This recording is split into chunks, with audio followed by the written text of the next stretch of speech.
If they don't have it, they come here. These GPUs are assembled in China, so they apparently, I guess, they have spare. 他说要再继续阉割一下。 And they buy it from these warehouses, which are on the upper floors of the building. They just have a carton. There's like probably a dozen tall and about the same deep. There's a cluster. Yeah, as I said, they're being full. They're quite well utilized. One of them sent me this price sheet. We're multiple administrations deep in a technological Cold War over processing power between the United States and China. China's Cyberspace Administration has labeled some US graphics processing products as a security risk, seeking answers about US government backdoors in silicon. Meanwhile, the United States has imposed heavy restrictions on exports of graphics processing units, or GPUs, being sold to Chinese companies by American companies. The sale requires rarely granted licenses for each import scenario to legally export GPUs above a certain performance level, with the stated objective being to restrict progress of private and government projects, including AI development in China, while trying to maintain the US's AI leadership. The United States takes this so seriously that just this week, the Department of Justice had 2 Chinese nationals arrested in California for what it alleges is the smuggling of tens of millions of dollars worth of GPUs. Because where there's prohibition, there's smuggling. We spoke to everyone about this NVIDIA AI GPU black market in China and the US. We found middlemen who connect buyers and sellers. This is it. Cool. Wow. 坐，没事的。你是他的客人吗？我堂弟。你好。兄弟。 Users who can understand the demand and explain it using the most dystopian definition of wealth. How many GPUs they have. They have much more GPUs than us. Than the university. Yeah, we're GPU richer. Oh, cool. Right. Wow. And we got them quite cheap. What model? This is A100. Oh, A100. These are A100. We also found independent repair shops who, simply doing their jobs, salvage valuable silicon components from dead PCBs of banned GPUs, innovatively hand-modifying them to be better than and have more VRAM than NVIDIA's own official product SKUs. 你在这里有48GB 的4090吗？我们可以现做。 They can make one right now. Okay. 对，我们可以现做的。Hey, cool. We met multiple people who, when asked the same question, gave the same passcode-like Chinese idiomatic expression, or Chanyu. 你觉得NVIDIA 知道？这个是当然知道的，但是就是它是怎么说呢？睁一只眼闭一只眼。This is like you turn a blind eye. Do you think NVIDIA knows? Do they try to stop it? 就是它是这样，可能就像睁一只眼闭一只眼。 And among others, we even spoke with a US-based Chinese national buying video cards in the US to strip them and ship the GPUs to companies in China, violating US export control law. I haven't seen someone have a computer in a car for a long time. These nervous laughs come from a viewer of ours while meeting in Arizona with a GPU smuggler we'll call The Plug. The smuggler spoke limited English, but they both understood one universal truth. Oh, the temperature is too hot. Yeah. Okay, 2 universal truths. The second one is money, and this battery-operated Prius-mounted GPU testing rig with fur mark is the least suspicious thing in his car with a spare license plate in the trunk. We'll come back to The Plug later. Black market is normally a phrase associated with drugs or guns, but there's a new kind of black market, and it's high-end AI GPUs. And this particular black market is worth billions of dollars a year, and it's hiding in plain sight.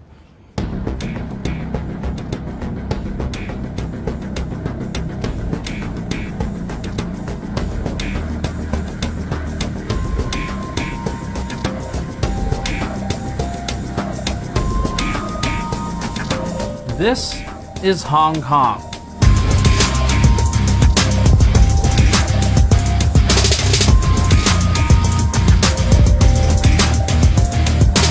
It's our first stop on this journey. By skyscraper count, Hong Kong would be the tallest city on Earth. The density is unbelievable.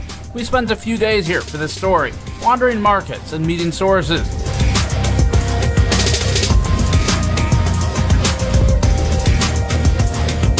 Do you feel like the ban, is it targeted at like military uses where they're trying to prevent that? I don't think from the U.S. government's perspective, there's this distinction between like Chinese academia versus Chinese military versus Chinese commercial. I think no, I don't think they really consider there's a distinction, right? Yeah. Just total. Yeah, very general ban. Yeah. So these GPUs are almost certainly moved one at a time, right? So it's very hard to get like a full HGX system, right? Oh, so the 90 normally comes from Australia and Taiwan. Yeah. And that's why we're here to learn what the demand drivers are for these GPUs, how they get into China, and more about the illicit side of the GPU smuggling business. The community brought you this movie. This production is being funded by our viewers rather than putting a third-party ad here. We're supporting ourselves via the community so that we can produce more fully independent movies like this. We launched our own Kickstarter-style fundraiser on our store, linked below. In addition to physical products like our Blind Eye t-shirt, black market GPU sticker packs, blacklisted t-shirt, and our new GPU VRAM glassware, we also have digital rewards available exclusively to backers on this page. These backer tiers are available only for one more week, featuring bonus videos, wallpaper packs, and the highest tier even has a Q&A session with me, a tube of Kingpin thermal paste, and features a canvas print of a watercolor painting, painted by my mom actually, based on a photo I took in Hong Kong. We even hit a super stretch goal where all backers of any tier will receive digital rewards on a USB key, including a copy of this very movie so that you can watch it anywhere, anytime without internet and without YouTube AdSense ads, and preserve it in case it's taken down. If you prefer a single item, we have a brand new Blind Eye t-shirt featuring traditional Chinese characters written right to left, top to bottom, representing the idiomatic expression we kept hearing during this investigation. 睁一只眼闭一只眼。 The shirt features a cyberpunk dystopian-style open eye with a camera as the iris. Our fundraiser's already hit several stretch goals, and because it's brought in so much, we're gonna release even more black market backer exclusive videos that you'll get shortly for backing this project. All of these items will ship throughout September and October as we bring them in, so place your orders now to get them when they go out. The link is below.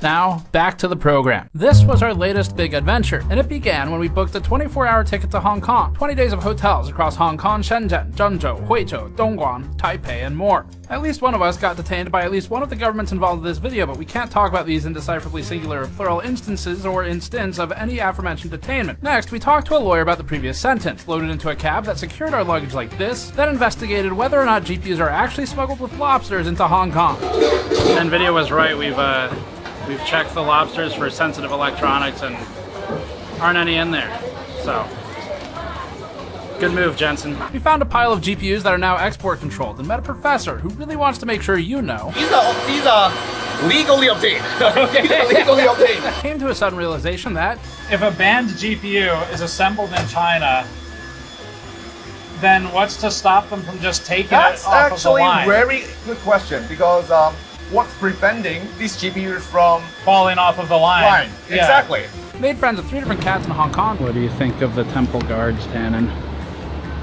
They're very good at their job. And said goodbye to this RGB city. We then booked a boat to Shekou, China. I told Tannen what Shekou means. You know what Shekou means, Tannen? What does that mean? Snake's mouth. Sounds inviting, right? Yeah, awesome. Can't wait. We arrived in Shenzhen, made small talk with hotel room service. So, how long have you worked at the hotel? Immediately got trapped in the hotel elevator by my new friend. Traffic jam. Almost witnessed a workplace accident. Got kicked out of a warehouse. We got kicked out. Yes, we did. And then we instantly became fans of using high-speed rail at hundreds of miles an hour to go deep into China to meet a guy who really thinks that desoldering a GPU and reballing it is no big deal. Really? That's the easy part. Oh, really? Okay.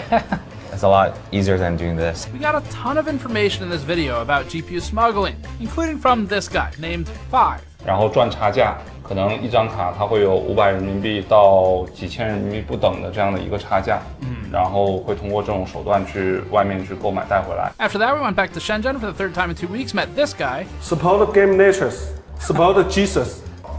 Don't. Yeah. I'm his father. Went back to Hong Kong, flew to Taiwan, got some street food, and got on a plane back to the US. We spoke to a lot of people for this story to go on record and learn about the dystopian world of high-tech GPU smuggling. We spoke to people ranging from owner-operator trading companies to professors of economics building data centers. 5090是有禁止吗？是有禁止还是没有？我都忘记了。是禁止的。禁止的市场上确实是有啊。These are very expensive items.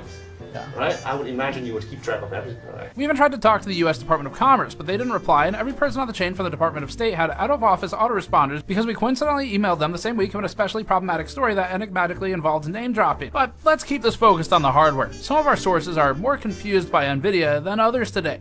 然后说要再继续阉割一下，变成5090地利，大波地。 And people seem to laugh every time we ask about how many Intel GPUs they sell. Intel 的显卡是吧 Intel 的显卡呢？ ？Intel 的显卡没有啊。But we want to connect as many dots of the smuggling line as we can today. And that's why we shot over 12 hours of interview footage that we just spent weeks cutting down for time. The point is finding people who know people, and each person in our lineup today has led us to at least one other person in this video, eventually building the full pipeline of smuggler to user. Although this story isn't about drugs, it is about a different thing that billionaire executives use to get high from. Is AI. AI. But before we get to any of those interviews, we need to establish the basics of this geopolitical mess. This story is complicated, so we'll start with defining these key facts. Why these GPUs are banned, the new 15% license, which only applies to 2 GPU models, who buying and selling is legal or illegal for, and then the timeline. AI GPUs have been in even the mainstream news constantly. China has spent decades modernizing its military with the express goal of catching up to the US. AI-enabled drones are key to achieving that goal. We still sell billions of dollars a year of semiconductors to China. We just cannot let them access the most sophisticated, cutting-edge artificial intelligence chips. The export ban did prevent China from getting the highest-end American chips, but it did not stop China from catching up in the AI race. China's AI technology is getting a lot better. The concerns over Chinese focus on AI. China. This story has been a complete mess to follow. It's spanned years, and now 2 US administrations. We ended up with over 400 pages of research and maps and finding sources and trying to understand the laws. Here's why governments care about AI GPUs. NVIDIA functionally holds a GPU monopoly in our sector of the industry, which is building computers to play video games. That now feels relatively innocent by comparison to AI. The company leveraged decades of gaming domination to build a foundation for what it now focuses on, which is making the most powerful GPUs for AI in the world. Reports warn of NVIDIA product use in nuclear weapons research, facial recognition technology allegedly used in Russia to suppress dissent, and growing concerns of AI facial recognition use in the US for similar deployments, alongside reports of use in international spying and in drone warfare. NVIDIA finds itself in the middle of all of this. Even though NVIDIA disputes selling to some of these entities, for example, it says that it doesn't sell GPUs to Russia, the products still find their way there. So NVIDIA is making money one way or the other. Someone is buying it, maybe from someone else who bought it from someone else, and much like we're talking about today, it might be transacted through smuggling. But NVIDIA does end up selling the device ultimately to somebody. Regardless of who they sell to, NVIDIA plays a big part in this worldwide obsession with AI will also create AI, using AI to create AI. And we think it's playing all sides. We'll talk about that more at the end, though. And besides, when there's a gold rush, it's better to sell the pickaxe than swing it. There's so many companies that would like to build, they're sitting on gold mines. Gold mine. It's a gold mine. It gives me tremendous joy if you just buy something from NVIDIA. We're going to be rich. Although the US doesn't talk too much about its own use of AI, it spends a lot of time talking about China's. These semiconductors are unbelievably powerful, and we can't let them get into the wrong hands. We want the most other countries using our technology because, again, it's a zero-sum game. The concern, of course, in Washington, and particularly amongst the Defense Department and the Pentagon, is that these chips and this hardware and software ends up with the People's Liberation Army, the Chinese military, and will help them accelerate in terms of innovations on that front. The restrictions are really on advanced semiconductors that could have potential military applications, and the goal is really to sort of choke China's AI sector and its broader AI ambitions. The US restricts NVIDIA's GPUs through export control rules that ban the sale of certain GPUs into China. That means the sale of GPUs by American companies or companies which want to transact business in America to companies that are in China or the Chinese government itself. Some examples of export controlled GPUs include gaming GPUs like the RTX 5090 and the RTX 4090, which are useful in AI applications, mostly for their high VRAM capacity. It also includes specific data center and AI GPUs like the A100, H100, H200, and B100, with the letter being the signifier for the architecture,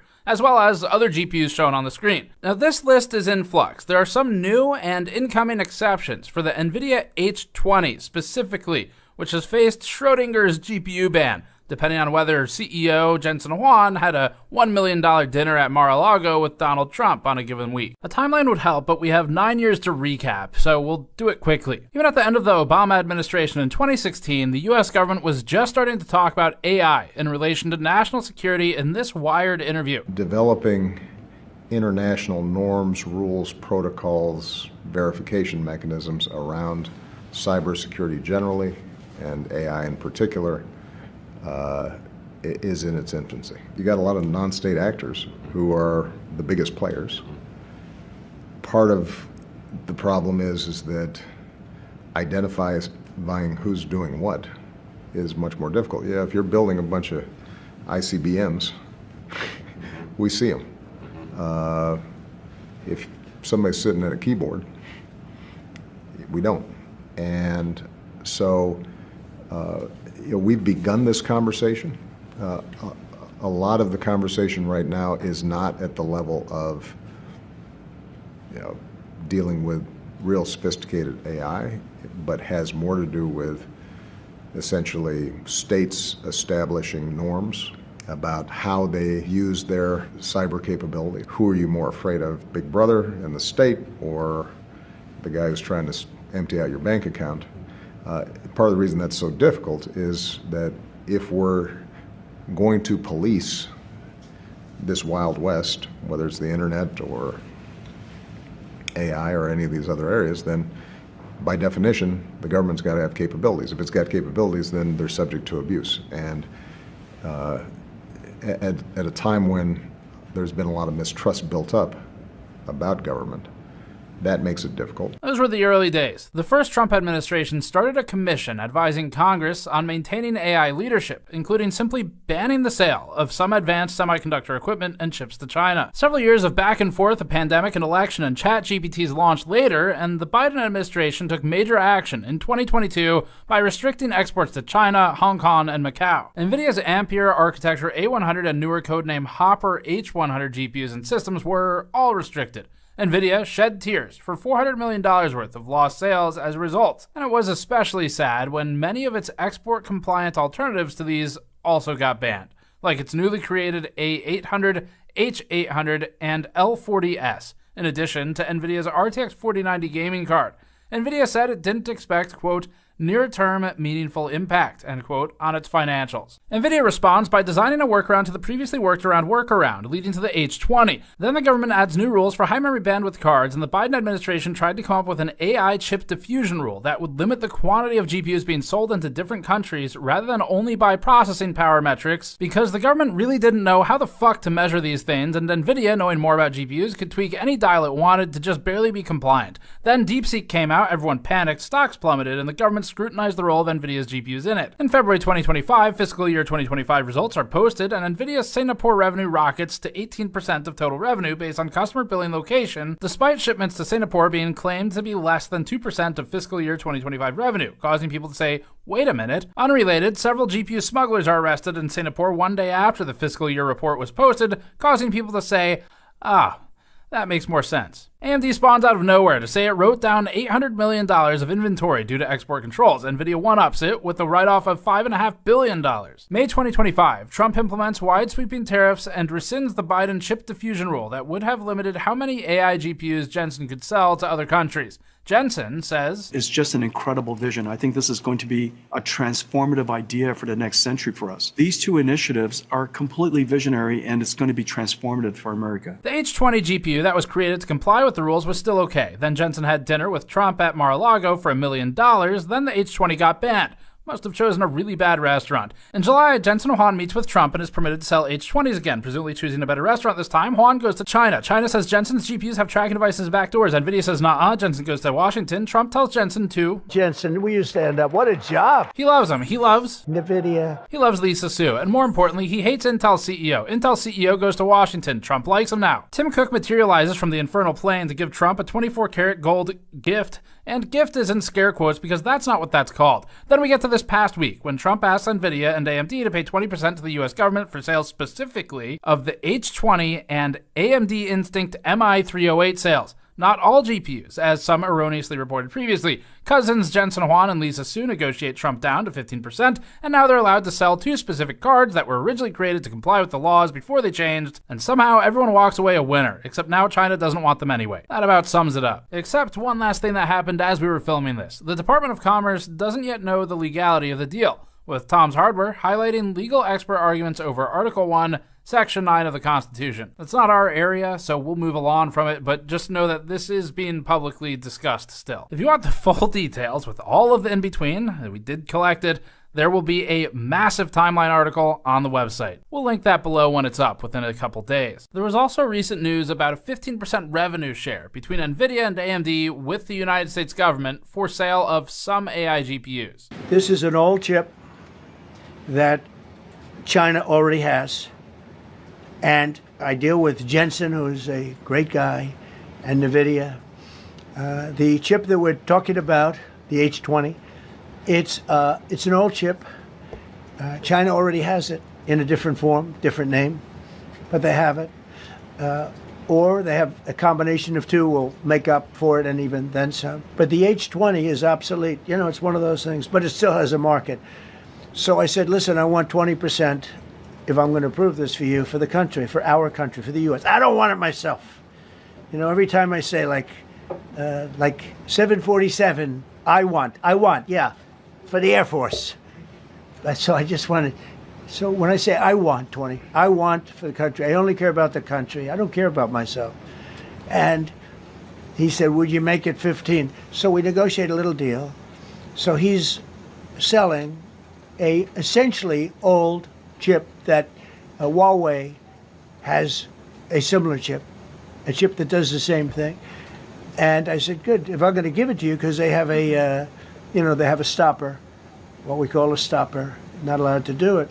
It's really known as a restrictive covenant. If you were to only read the headlines, you might think this applies to all GPUs and that the ban is over. And then you might think that a market in China, or in the US's eyes, an illegal market in China, would cease to be so illegal. That's not the case. So I released them only from the H20. This new 15% revenue share would, if it's legal, and they're not sure yet, allow NVIDIA to specifically sell the NVIDIA H20 GPU to approved Chinese entities. They likely can't be on the entity list. It would allow AMD to sell specifically the Instinct MI308 GPU to approved Chinese entities. The proposed license would not affect any other GPU that currently does not have a license. The government hasn't made clear yet if NVIDIA's partners would also be permitted to make these sales. That means that other banned GPUs, including the RTX 4090, RTX 5090, H100, B100, B200, and so forth, remain banned.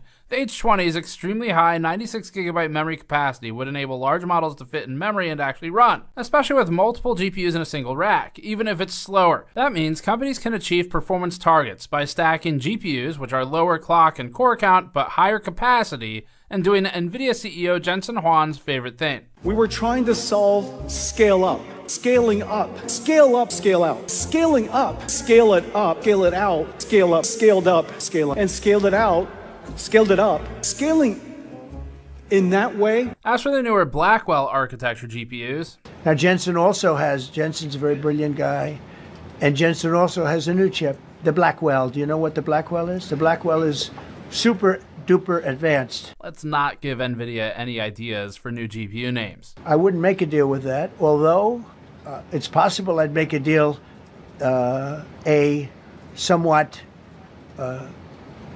enhanced in a negative way Blackwell. In other words, take 30% to 50% off of it. But that's the latest and the greatest in the world. Nobody has it. They won't have it for 5 years. On the Blackwell, I think he's coming to see me again about that.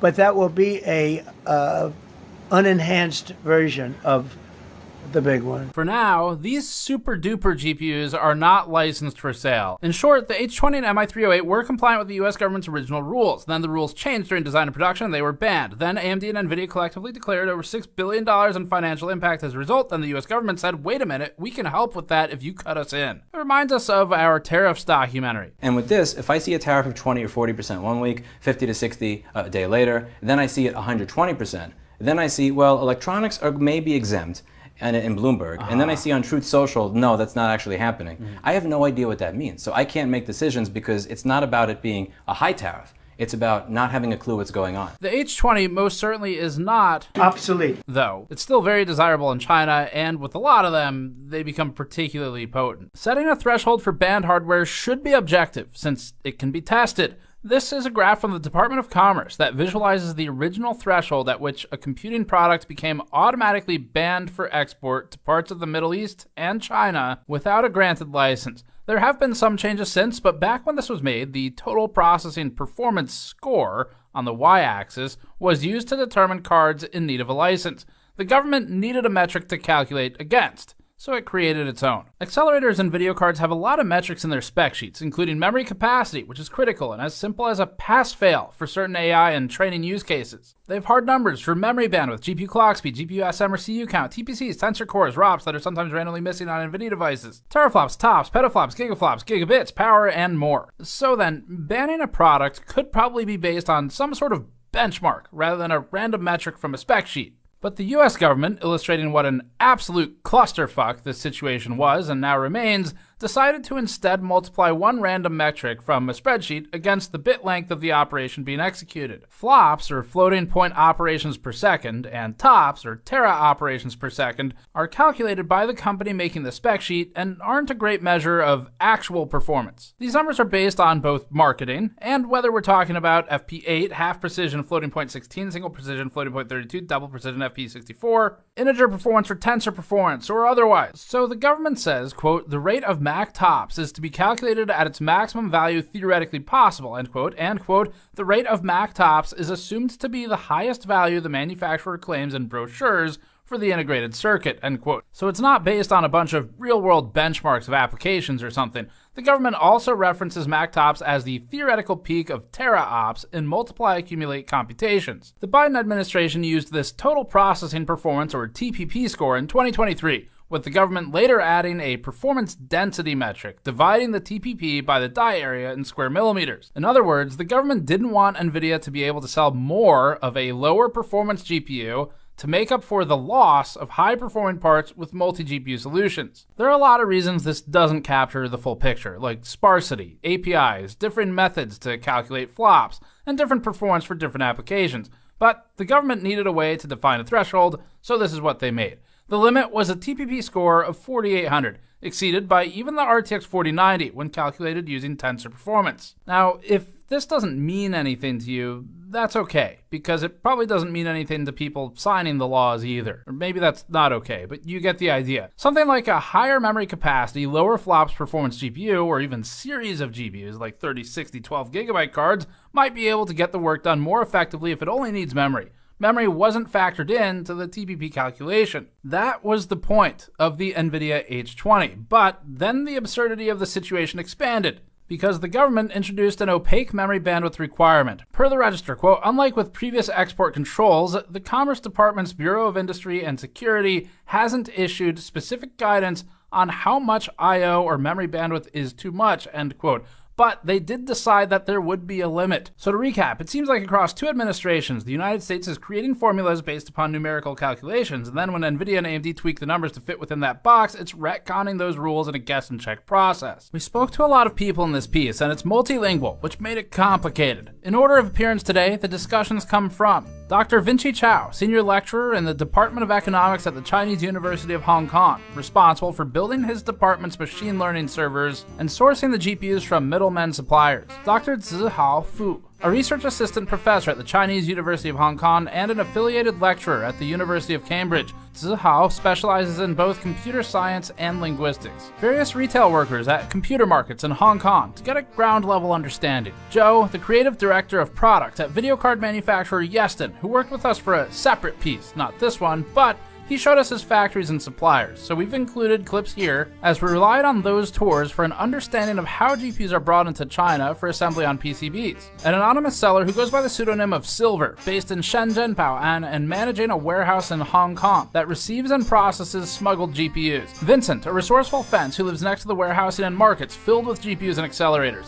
He buys and sells these devices in Shenzhen, Huaqiangbei, and his job is to know people. In addition to Vincent's cousin, the Fixer's Fixer. If someone needs a component to fix a broken video card or to build a new one, they go to people like him to get integrated circuits. Mr. 5, a Bilibili hardware reviewer with a specialized focus on thermal solutions. Like us, Mr. 5 has had run-ins with NVIDIA that have ended in a soured relationship over disputes regarding independent reviews and editorial independence. Zhang Ge, a renowned Bilibili uploader, basically a YouTuber in China, who runs a video card repair shop in Zhengzhou. In addition to repairs, he regularly gets large orders from customers asking him to build them custom, unofficial, higher VRAM capacity NVIDIA GPUs for large language model tasks. Companies in Singapore and Taiwan who act as intermediaries between NVIDIA, NVIDIA's partners, and companies in China. The Singaporean and Taiwanese companies are able to bring banned GPUs and servers into their own warehouses and resell them to Chinese companies, skirting export controls. We're unable to disclose their identities because there would be punishment from multiple governments and NVIDIA.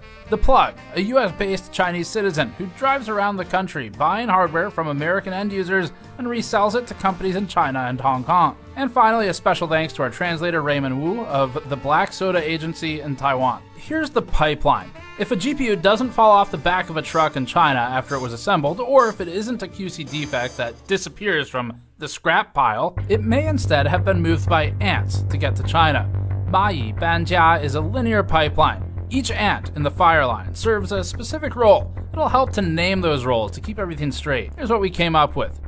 The source has access to GPUs. This could be as innocent as you unknowingly selling your card on Facebook Marketplace to the Plug. The Plug is responsible for acquiring from the original source and reselling the hardware to the China-based distributors. In between, there's a mule. Sometimes this is the Plug himself doing a trip home. We learned that overseas students also regularly return with what are feasibly defended as personal GPUs that they bought at Best Buy and then may get resold for markup and profit. In either case, the mule gets the GPU into the country either by shipping it without interception or by hand carrying it. Next is the middleman, receiving the GPUs and often interfacing with or managing the warehouses that store the cards. The middleman buys from multiple plugs, including factories that get rid of rejects with fixable or unimportant QC defects, then sells those devices to more localized distributors. That's when we get to the fence, who buys and sells GPUs between middlemen and warehouses to end users in China. Then we have who we're calling the fixer, except this time it's literal. The fixer is an optional step that may involve soldering and modifying a GPU to improve it beyond its original specification and make it more marketable for domestic AI uses. They might also just fix QC defects from factories. Finally, we have the user. This is self-explanatory. The user is the demand driver, and oftentimes, large enterprises want dozens or hundreds of GPUs or more, while smaller users, like the university, may just want individual units or small batches. With everyone's role named, let's continue. And now, we start our journey. First stop, Hong Kong.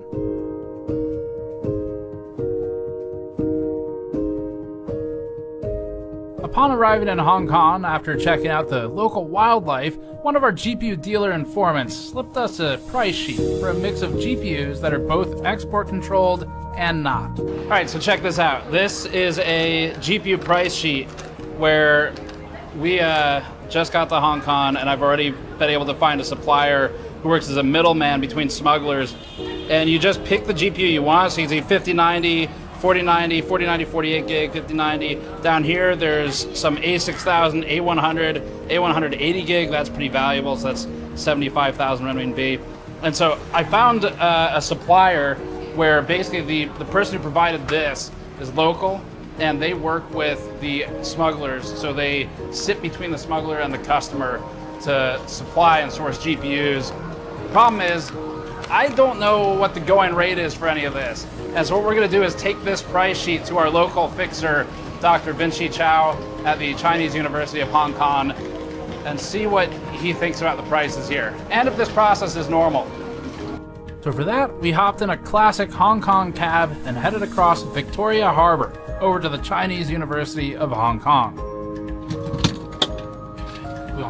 Oh, okay, 谢谢 okay. Thank you, sir. Bye bye. We found Dr. Vinci Chow through a Reuters story from a couple years ago.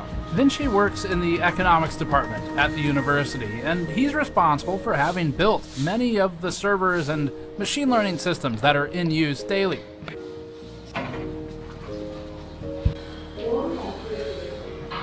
Here's some professors. Oh yeah, Vinci.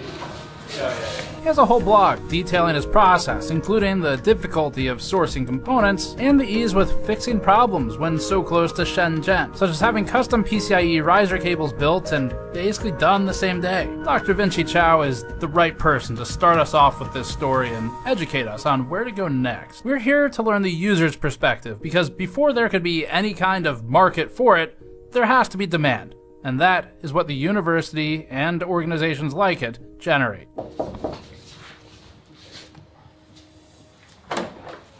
Hi, whoa. How you doing? Hey, nice meeting you. Good to meet you. This is Tannen. Hi. Nice to meet you, sir. Right, so we have several options. Okay. You can set up shop here. It's a construction site here right now. Yeah. So we are renovating. An interesting anecdote is that Dr. Vinci Chow actually went to school with someone important at NVIDIA today, the Vice President of Applied Deep Learning Research. I was actually in Berkeley at the same time as Brian Catanzaro. Oh, cool. We're working buddies. That's cool. Yeah, I know him. Right. Wow. We won't be able to do much talking in here because of the noise. Yeah. So, these are legally obtained. Okay. These are legally obtained. We got, it's actually very interesting because we got these, I think, right before the ban. No, right before ChatGPT was released. Okay. Around ChatGPT. So several years ago. Yes, and we got them quite cheap. One of them is actually modified from a SXM version. Before everything, GPU becomes such a scarce resource. Yeah. There was a period of time, I think right after crypto, crash. That GPU was actually quite cheap. Even A100 was actually quite cheap. We were able to get these for like less than $10,000 US. Right. And then ChatGPT came out and everything like it went crazy. Yeah. Even now, like if you go on like AliExpress, like you still see a lot of 2080 Ti, like 2080 Ti being modified. So for teaching, we use a 3060, because without modification in the Ampere generation, it has the highest memory capacity. Right. Right. But it's all gone. Like clearly there's demand. It probably makes sense for us to get the mics on. Because of the way we shot this, you get to see something you don't normally get to see in our stories, which is all of the conversation leading up to formally filming. Sometimes there's more interesting information when we're just spitballing. Like, I guess even universities have become more secretive, right? In the past, universities are very open, right, in terms of what we're doing, what we are capable of. These days, I think there are second thoughts. Some researchers might not want to be being so open. Yeah, the collateral damage is an interesting right, and topic. On the other hand, it's interesting because it's the export ban, right? So it's illegal to export to China, and that'll be one of my questions for you. Without permit, right? But then it's completely legal on our side, right? There's nothing that says that you cannot buy high-end GPU, right? So from our end, as long as we follow all relevant procedures, right? There's absolutely nothing illegal about for us over here to buy these GPUs, right? So that makes it for a very interesting environment. Yeah. Like so, you have, because if you look at the university documents, right?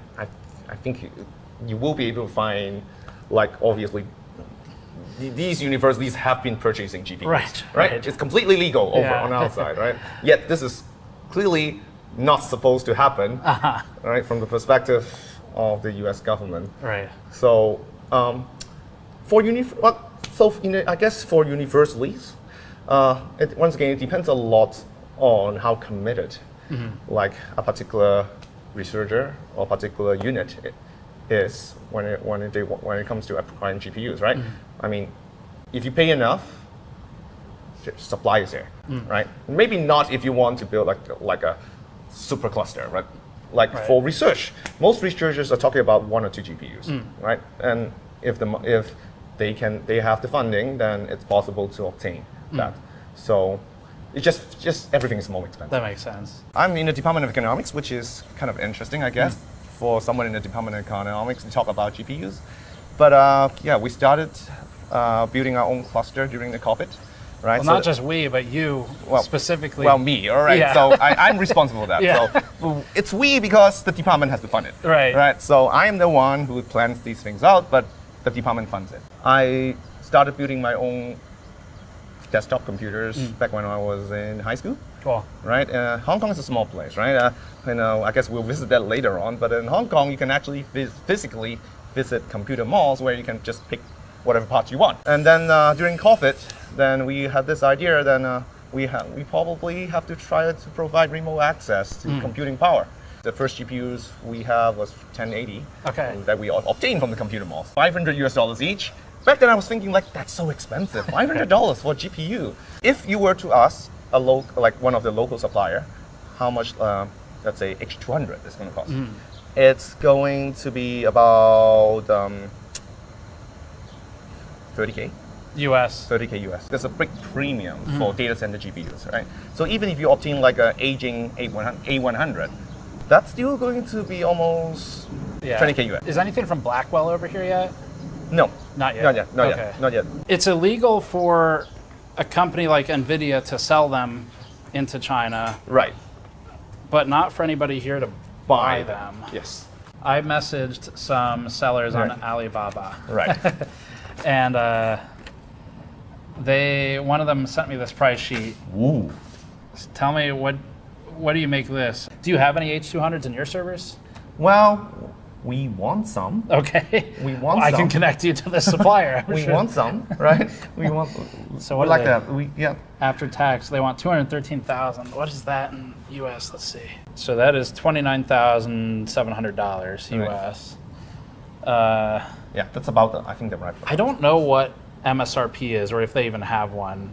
I think, but first of all, it's not like there are a lot of companies, even in the States, that would just put out an MSRP and they just buy it online or something like that, right? Right. But I think for the few companies that actually list a price, I think it's actually the premium is, as I said, it's surprisingly low. Right. It's almost as much. It's just about the same as the MSRP, as far as I can tell. Do you know how these companies, the suppliers, get the GPUs? Any idea? Because I've read a lot, right? I've read that I came across a Chinese phrase in one of the Baidu searches I did, and I think it was "蚂蚁搬家" or something. And the idea, if I understood it correctly, was that a bunch of people kind of move one GPU. Right. So these GPUs are almost certainly moved one at a time, right? So it's very hard to get a full HGX system, right? These days, most of the vendors would recommend getting the PCIe versions of the GPUs because it's so difficult to smuggle in a full HGX system, right? Okay. Yeah. Now, if you want an HGX system, for example, the companies that have ways of obtaining them would recommend that they be installed in a different country. Okay. Right. So yeah. basically, you can like acquire HGX and then have it installed in like Southeast Asia. Okay. Right? So meaning. Right. It would actually physically locate it somewhere else, and then you remote into it. Right. Okay. That's what they would recommend if you want that. If you actually want it on premise, right? If you want it here, then almost every one of them would recommend that you just get the PCIe version. Okay. So that probably just because it's easier. It's easier. When you put in an order to buy something, is it already guaranteed here at that point, or do they have to get it? Depends. Okay. Some companies have limited stock. We're talking about probably maybe a dozen, right? So, but if you want more, then you would it would probably have to be like ordered and like a deposit or something. Yeah, shipped in from somewhere else. Any idea what happens if they get caught? I mean, to your money, you know, like. Well, we don't pay. Okay. Actually, we have to pay deposit, right? But then I presume if they cannot deliver, you maybe get it back. We will be able to get it back locally, since I mean, we're not doing anything illegal, so we can just go to the court and suit them. And do the local governments even care? I mean, like, because I guess that was one of the things that was unclear to me. Where if it leaves the U.S., like let's just say, as an example, if NVIDIA decides, you know what, we're just going to ship it straight from Santa Clara, California to Shenzhen or something, you know, that would be a problem. Right. But on the receiving side, do they care? You know, does like Hong Kong I would say the receive. Well, I would say no. That we don't. We probably don't care. Like, I don't think the government is going to obtain these GPUs now that there's an export ban. I don't think they're going to do that. In Hong Kong, we have like basically the government essentially funded 2 H800 Superport, but they are both legally obtained right before the ban. So, and since then, there hasn't been any news that they're going to expand their capacity. So I would say the government probably not going to do it itself. I guess the only thing they care about is if someone brings it in, they pay the import taxes. Well, but there's no import tax in Hong Kong. We are free trade port. Okay. You can pretty much bring whatever you want, except like, well, I mean, normal things like firearms, like you can't do that, right? But otherwise, we are free trade port. So. Okay, that makes a lot more sense then. Because I think I read that Macau is the same, maybe free trade port. Free trade port. Yeah. Okay. Interesting. But I'm pretty sure these GPUs don't go straight from the US to Hong Kong. Right. They would go through. They probably go through some Sanguo, some like third party country somewhere you can actually legally export those GPUs to. Singapore comes up a lot. Singapore comes up. Malaysia is another place that comes up. Right. Have you heard of? I saw a story from The Economist actually, where they said now there's. Like they referred to it as, I think, data smuggling. Right. They're talking about bringing data from countries with the export ban to Singapore to have it processed locally. Right. So I think it's similar to what some of these companies have offered us for consideration. Is that given how hard it is to bring in a large system, it's actually easier either to fund a system in Malaysia or Singapore, or you just rent capacity there, and then just remote access, right? I mean, I guess the reason why you actually have to take physical hard drives back and forth is due to the size of the data. Right. It's going to be hard to transfer data remotely, but otherwise the idea is the same, right? Given that you cannot bring the system in, just have it somewhere you can access. How you doing? Steve. Hi, I'm Steve. I'm Zihao. Good to meet you. Here. Yeah, good to meet you. What department are you in? I'm currently working in the linguistic department. Okay. So my focus is still doing some programming and running on GPU. Previous, my background is computer science. So I need a lot of GPUs. Right.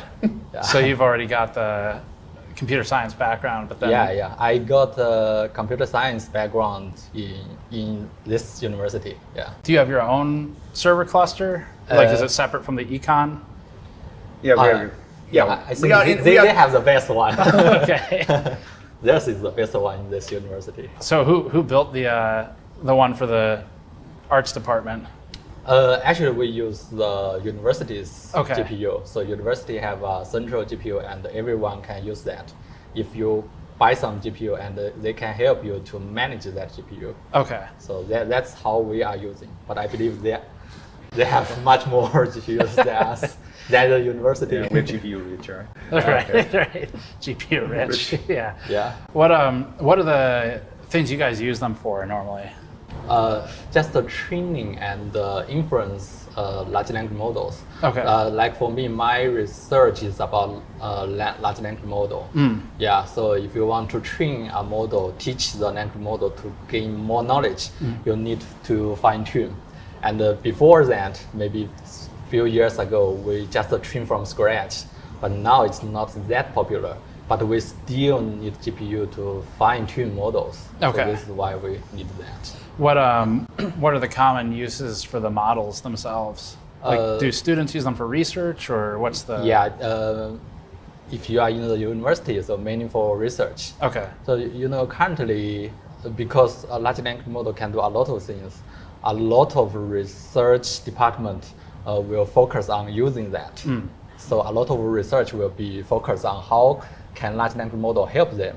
For example, like cleaning the data and doing some basic inference, or just imitate human to do some research. Okay. Something like this. So it will. Do you guys ever end up working with each other? No, we Not haven't. really. Well, we are, our two faculties are in talk of collaboration, but as you said, like a lot of demand really coming from researchers that are using these models for things like processing large amount of text data, right? Right. So, like in the past, what we would do is that these researchers would hire junior research assistants to go through text data manually. And it's a very expensive and slow process. Okay, right? These days, all you have to do is to feed the text data to OMs. And that really drives an explosive growth in demand for these LLMs. And because neither OpenAI nor Anthropic is interested in serving Hong Kong, which is part of China. Right. So that means that there's a lot of demand for on-prem solution. What so in linguistics, do you use it for just as I don't know a lot about linguistics research, but the Dongwan Lao Shi is she's a linguistics researcher. Yeah. And so I know one of the things that they do in the University of Columbia in New York is they'll scan old documents from like the medieval ages, from 1,000 years ago, right? That's cool. And they try to convert it into modern English. So what kinds of research, I guess, to give me a better idea? First one, if you want to do research on linguistics, you will be very interested in what the language model, how the language model are thinking, right? Okay, yeah. So we try to explain what happened inside the language model. And another research direction maybe is just use language model to processing the data. For example, you want to know how the children learn the language. Okay. Children learn bilingual or many languages. So how they do it. So you can use the language model to imitate the learning procedure. So this is one of the possible directions. So cool. there will be a lot of things to do. Yeah. What kinds of GPUs do you guys use? Currently for our group, we have L40, I guess. Yeah. Okay. With 40 GB memory, maybe I forgot. Sometimes we have a 6000 and then some gaming GPUs, RTX series. Right. Yeah. The gaming GPU is much faster, actually. Is it really? Okay. Do you have any like 5090s yet, or 4090s? I have used the 4090, but not 5090. I think memory is the most important part for researchers, because if it's running slow, then you can wait for 1 day or 2 days. It doesn't matter. But if the memory is small, then you cannot do anything. You cannot put your model inside the GPU. It just doesn't run at all. Yeah. So I need larger memory. So the speed is okay. I think currently is fine. Do you guys ever get bottlenecked by the availability of the systems? Well, it does happen, right? So, like, as much GPUs as we have, we're talking, well, we have like 30 top of the line GPUs. Yeah. If we want to load, say, DeepSeek R1, right? That takes probably 16. right? Okay. That's half our capacity. Right. And if someone, like one of our teachers, or what would say, I need DeepSeek R1 for 2 months, right? Then it would take a bit of planning, because we would have to see if we can balance the need of other users. It's not going to be enough if you want state-of-the-art model, given how big these state-of-the-art models are. I think all researchers would love to scale up what we do, but the reality is it might not be possible to get the hardware to support what we want to do. If you had, and I know you don't, but if you had unlimited budget, right? Would you be able to get as many GPUs as you want, or is there still a supply constraint? You know, So, like in terms of buying. Let's just say GPUs. somehow we obtain like, I don't know, millions of dollars Right. of funding, right? Right. Even if the university is providing that, right? There's still the problem of the export ban, right? Before the export ban, it can be done, right? There's another university, local university, HKUST. They obtained a full H800 superport, at a considerable cost. But the university was able to fund it, and they managed to just get it right before the ban, right? So that's like kind of a once in a lifetime opportunity right now, right? From today's perspective, Right. And they did it, and they benefit from it. Their researchers get a full 400 GPU cluster to work with, right? It's university-wide, centrally funded, right? Right. In CUHK, it's just not something we can do right now, right? I think in CUHK it's managed by each group. Right. I believe the Yeah, it's computer very- department here- also have a very big one. Yes, so here, that's our university. It's a bit decentralized. So, part of the problem, as I've mentioned, is the fact that with the export ban, departments are not necessarily willing to publicly list their computing capabilities. I think the next thing we should probably check out the server. Well, in the university, the working language is English and then Mandarin. Right. Okay. The university's name, I think. Oh, that's okay. The That's Chinese and we have to clarify, because people always come with this question. The Chinese University of Hong Kong. 中文嘛。香港中文大学. We teach in English. Okay. Chinese means Chinese culture, Okay. Chinese heritage, not Chinese language. Okay. Right? That's what a lot of the exchange students was confused about. Right. They thought like we teach in Chinese. No, we teach in English. Okay, interesting. So this is your cluster. There's our cluster. Have you seen it before? In some other places. Oh, but never his? Yeah, never here. Cool. Yeah, never in Hong Kong. Yeah, as I said, they're being full. They're quite well utilized. This is actually not part of the cluster. This is our non-cluster stuff, like web server and stuff. But so these two racks are the cluster. Did you have to do anything special for the air conditioning? So I mean, as I said, this is kind of like clandestine, right? The thing is, these GPUs are very hot, right? A single 8 GPU system can put out like 4,000 watts. Oh, okay. Right? So it's like two hair dryers. So when you say a single 8 GPU system, how many does each rack or each blade have in it? So like a 4U unit these days, like these ones, like this one, like and this one, these ones, these are all 8 GPU systems. Okay. Right. So for you, is each of these all different configurations? So now our cluster was built up over like almost 5 years, right? So that's why we have some really old systems that come from 5 years ago, and we just keep adding things. That's a bit different from, let's say, some full superport which is purchased in one go, then everything will be the same. Right. Right. Here we just keep adding capacity and just leave the old components until they gradually not work. Until they're not useful anymore. They're not useful anymore. Right. Did you have to do special power design, power delivery, cooling? Yes. You cannot just plug these GPUs into a wall socket. It would blow the fuse immediately. So we need two three-phase. We have two three-phase power specially installed in this room. So they have these massive plugs for power. There's one there, and then there's one over here. And then you can actually see they're running flex ductwork. And you can see it shaking at the bottom of that one in the back, where it's actually shaking because it's pulling in all of the exhaust from the servers. And they're piping that up So I think that's the return. That might be the front side. We'll take a look, but they're basically circulating it with the flex ductwork. Crazy. And that looks like maybe more, I think that's more AC going up to the mini split up top. I guess how many, A100s or H100s? Right, we have something like 30 A100 class GPUs, and then we have a bunch of like 3090s, 3060s, right? So in total, we're talking about, 50 or 60 GPUs. Okay. Right, so yeah, but the top of the line GPUs are for teachers. What are the 60 class cards for, like 3060s? Teaching.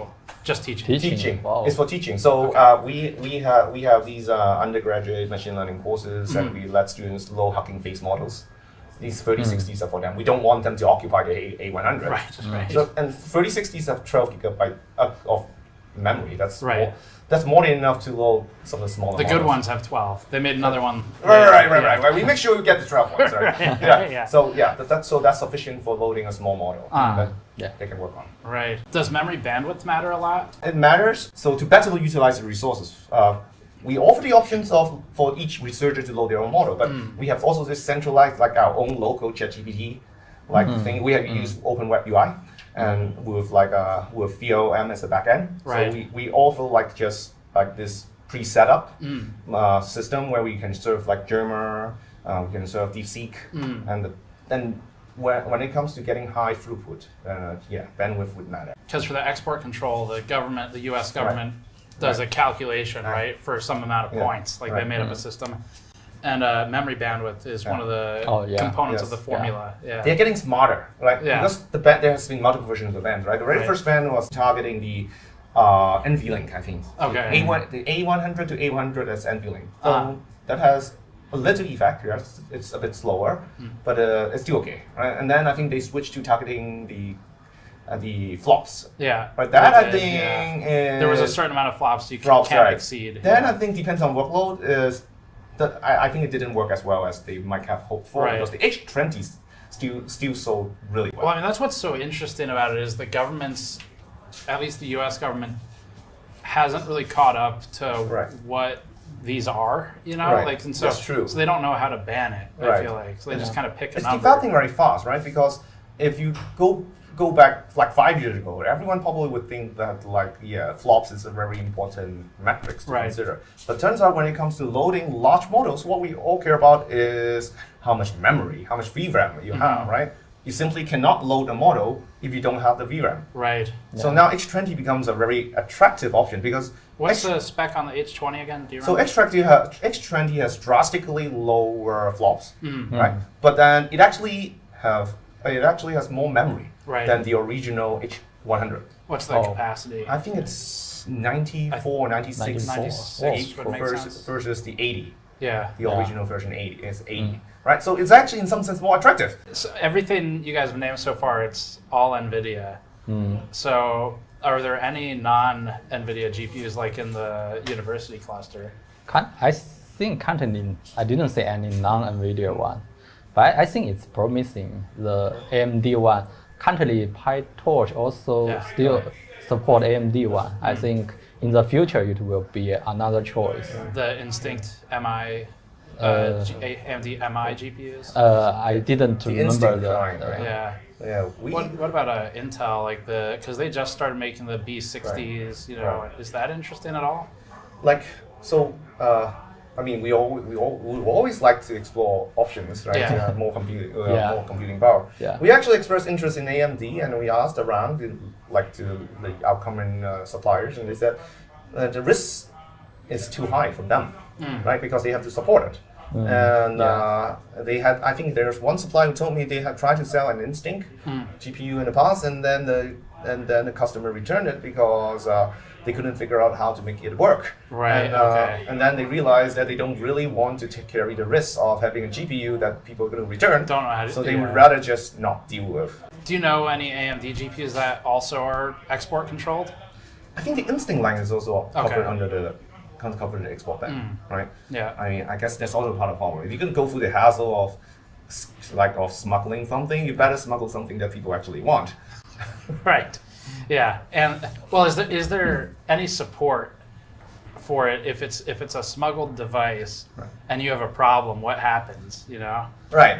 Like if a MOSFET blows up, right. You know. So now we obtain all these under like under following university procedure, and part of that is that there should be warranty, right? Okay. I mean, now the supplier is clearly going to promise you warranty, right? But they also indicate that now for the PCI inversion, they are pretty confident they can support it because I think they just exchange it for a new one and just try to move that one out, one at a time, right? Right. But if it's an HGX system, even if they manage to get it in, they don't promise anything basically. Yeah. Right. I mean, for contractual reasons, they would promise warranty. Right. But whether they can actually do it, they can't actually guarantee.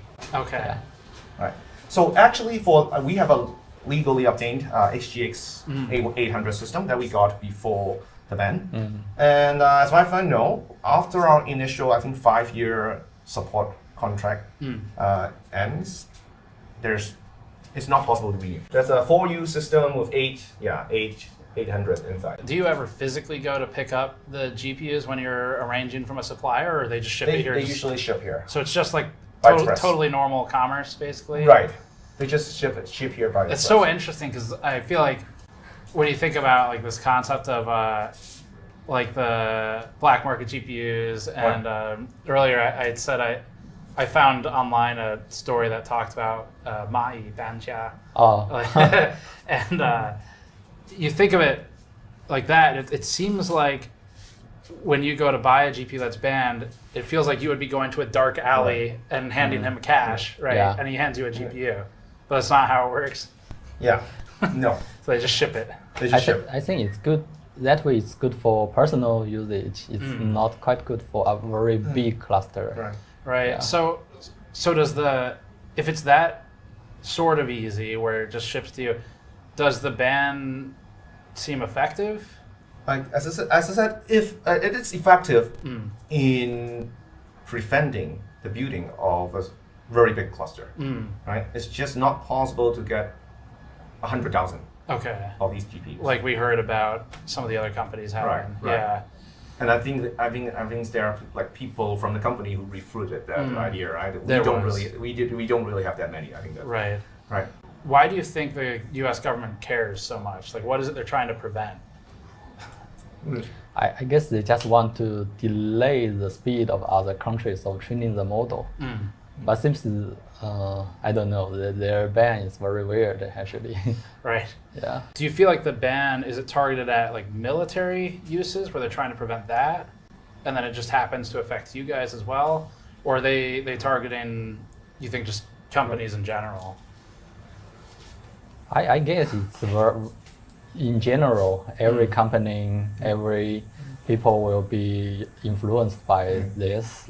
So I guess just to delay the speed of research. Yeah. Just like my experiment, for example, if I can have better GPU, I can finish in 1 day. But now 2 days or 3 days, Right. that's fine. Just wait a little bit. You get the same I thing. don't think from the U.S. government's perspective, there's this distinction between like Chinese academia versus Chinese military versus Chinese commercial. I don't think they really consider there's a distinction, right? Yeah. Just total. Yeah, very general ban. Right. I know Huawei has the new Ascend, I think it's called. Yeah. Is that interesting at all? I mean, does it seem like that's promising for you guys? Huawei's GPU, I think they built that for many years, and they also trained some language model based on that.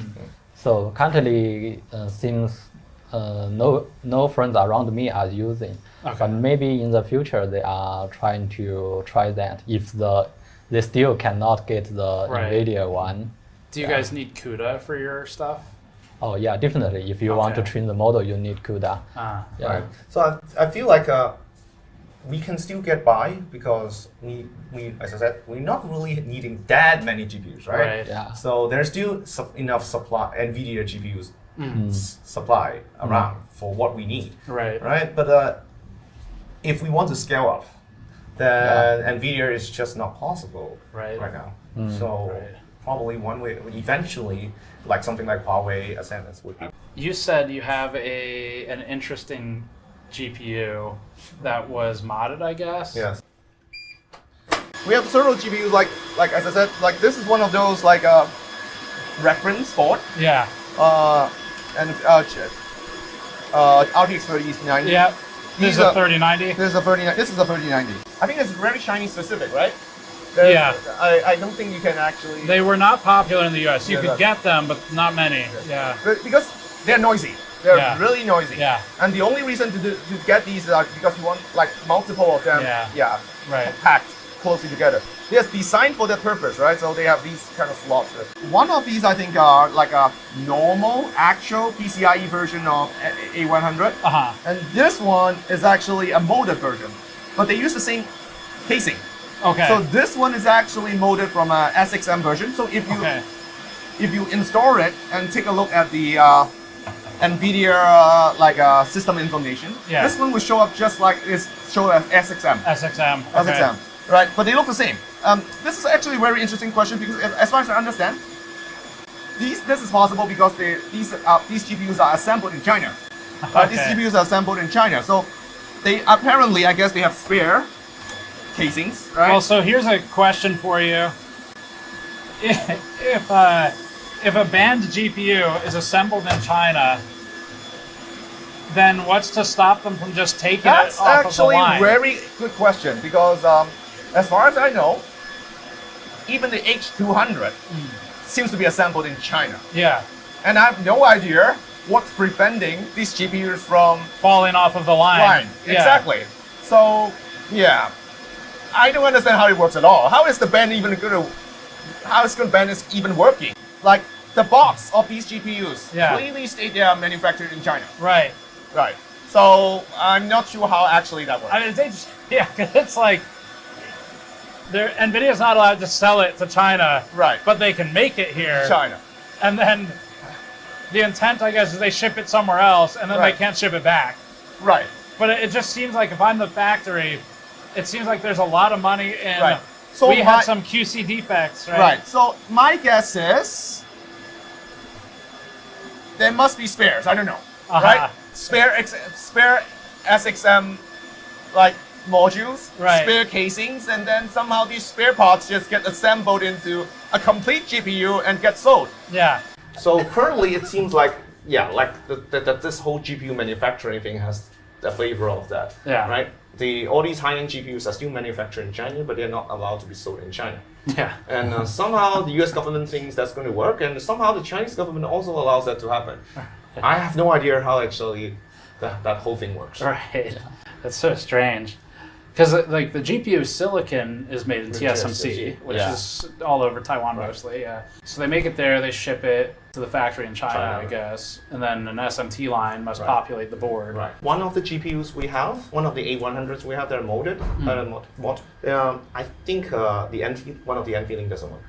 So my guess, the explanation is probably failed QC. Right. And then it just gets assembled and.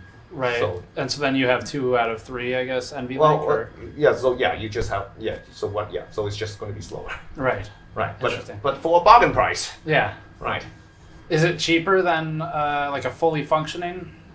Yeah, like I think it was cheaper. Okay. It was cheaper, but doesn't make a difference if you're just using one GPU. Right. So it would be a bargain. Interesting. Yeah. Do you think NVIDIA knows that all of this is happening? I would be surprised if they don't, right? Yeah. I would be surprised. I would be really surprised if they don't. Right? These are very expensive items. Yeah. Right? I would imagine you would keep track of everything, right? Yeah. I don't know. Is that? It's hard to know what they can do, what they plan to do with all these defective parts.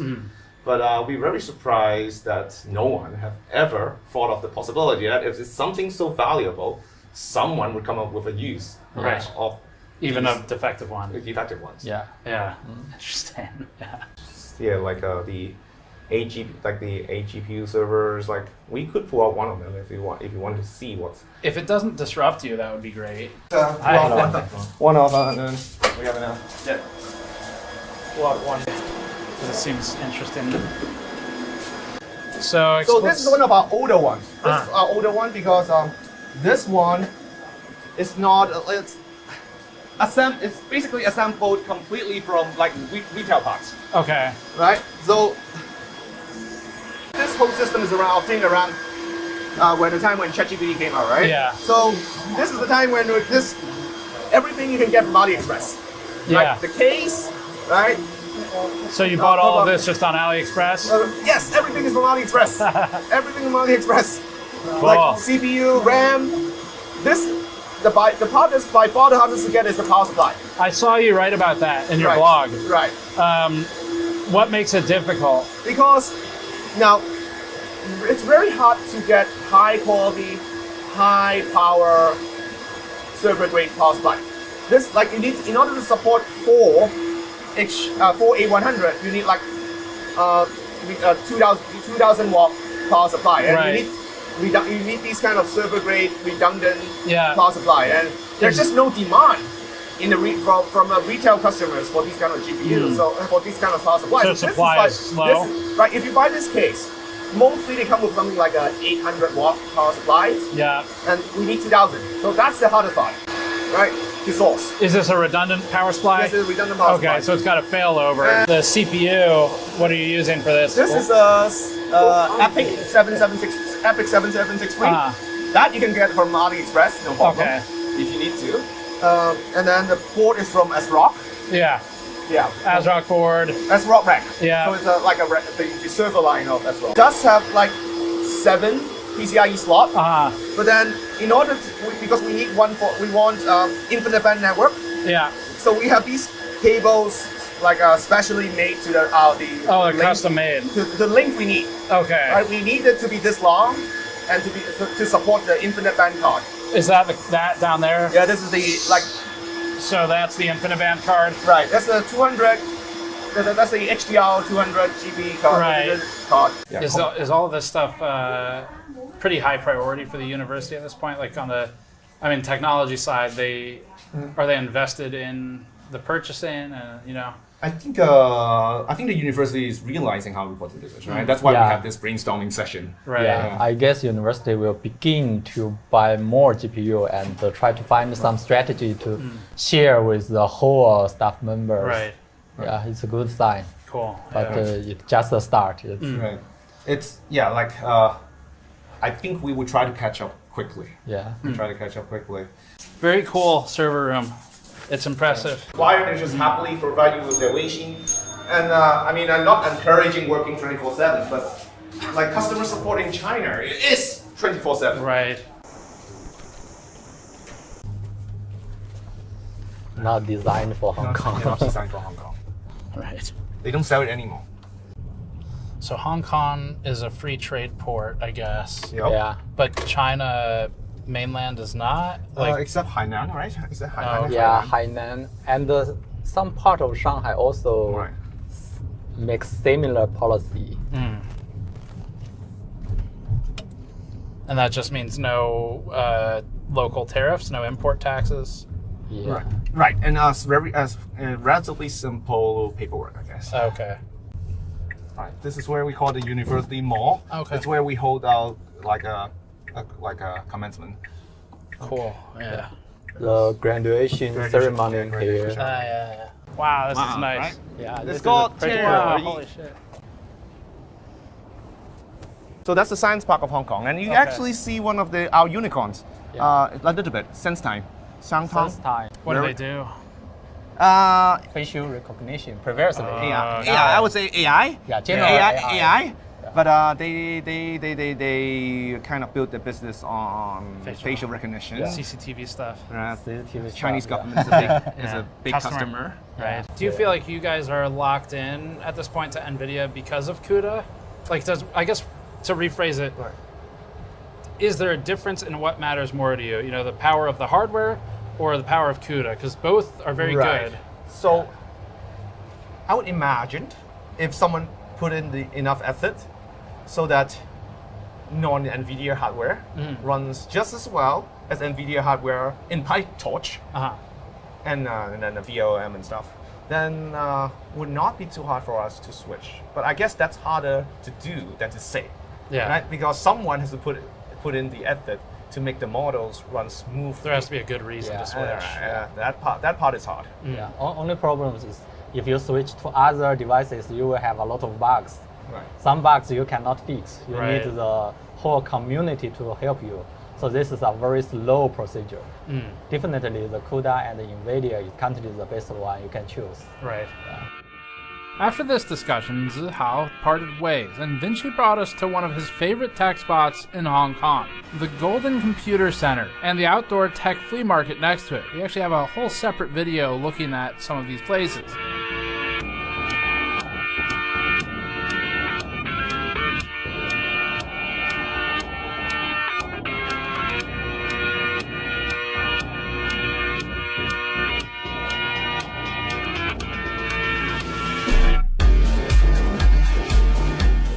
After this trip, we asked him if we could go find some supposedly banned GPUs, like the RTX 5090, except available in public, where in theory you shouldn't be able to find it.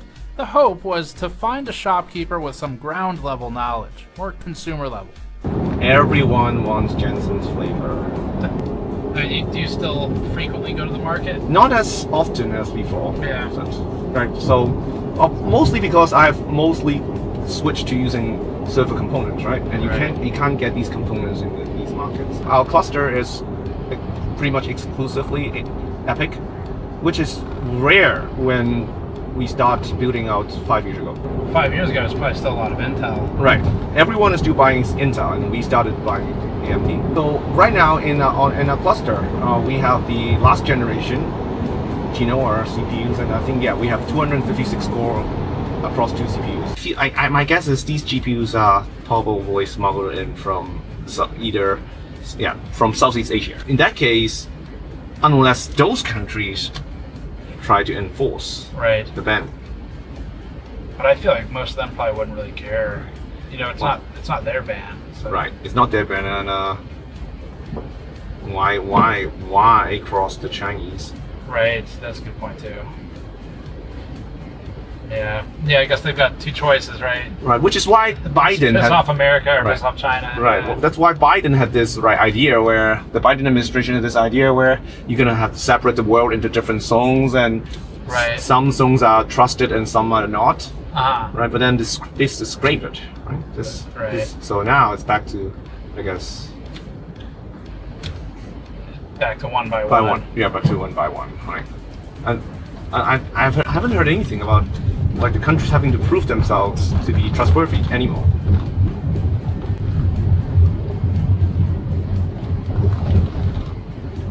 It must be frustrating for NVIDIA on some level, because I'm sure they would rather much that they can just sell whatever they want to China. If they come up with a product that is in high demand, that means it's useful for AI. And if it's useful for AI, the US government wants to ban it. Right.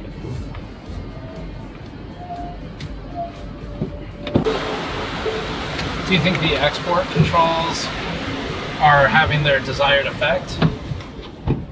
Like for the US? Yeah, well, yes, in terms of stopping China from building a comparable GPU cluster to US. Right. So it's really just about what you keep coming back to, which is if you want to buy thousands of them, it does make it a lot harder. Because I guess ideally, if you want to buy 10,000 GPUs, you probably buy it straight from NVIDIA if you can. Yeah. Not even that many.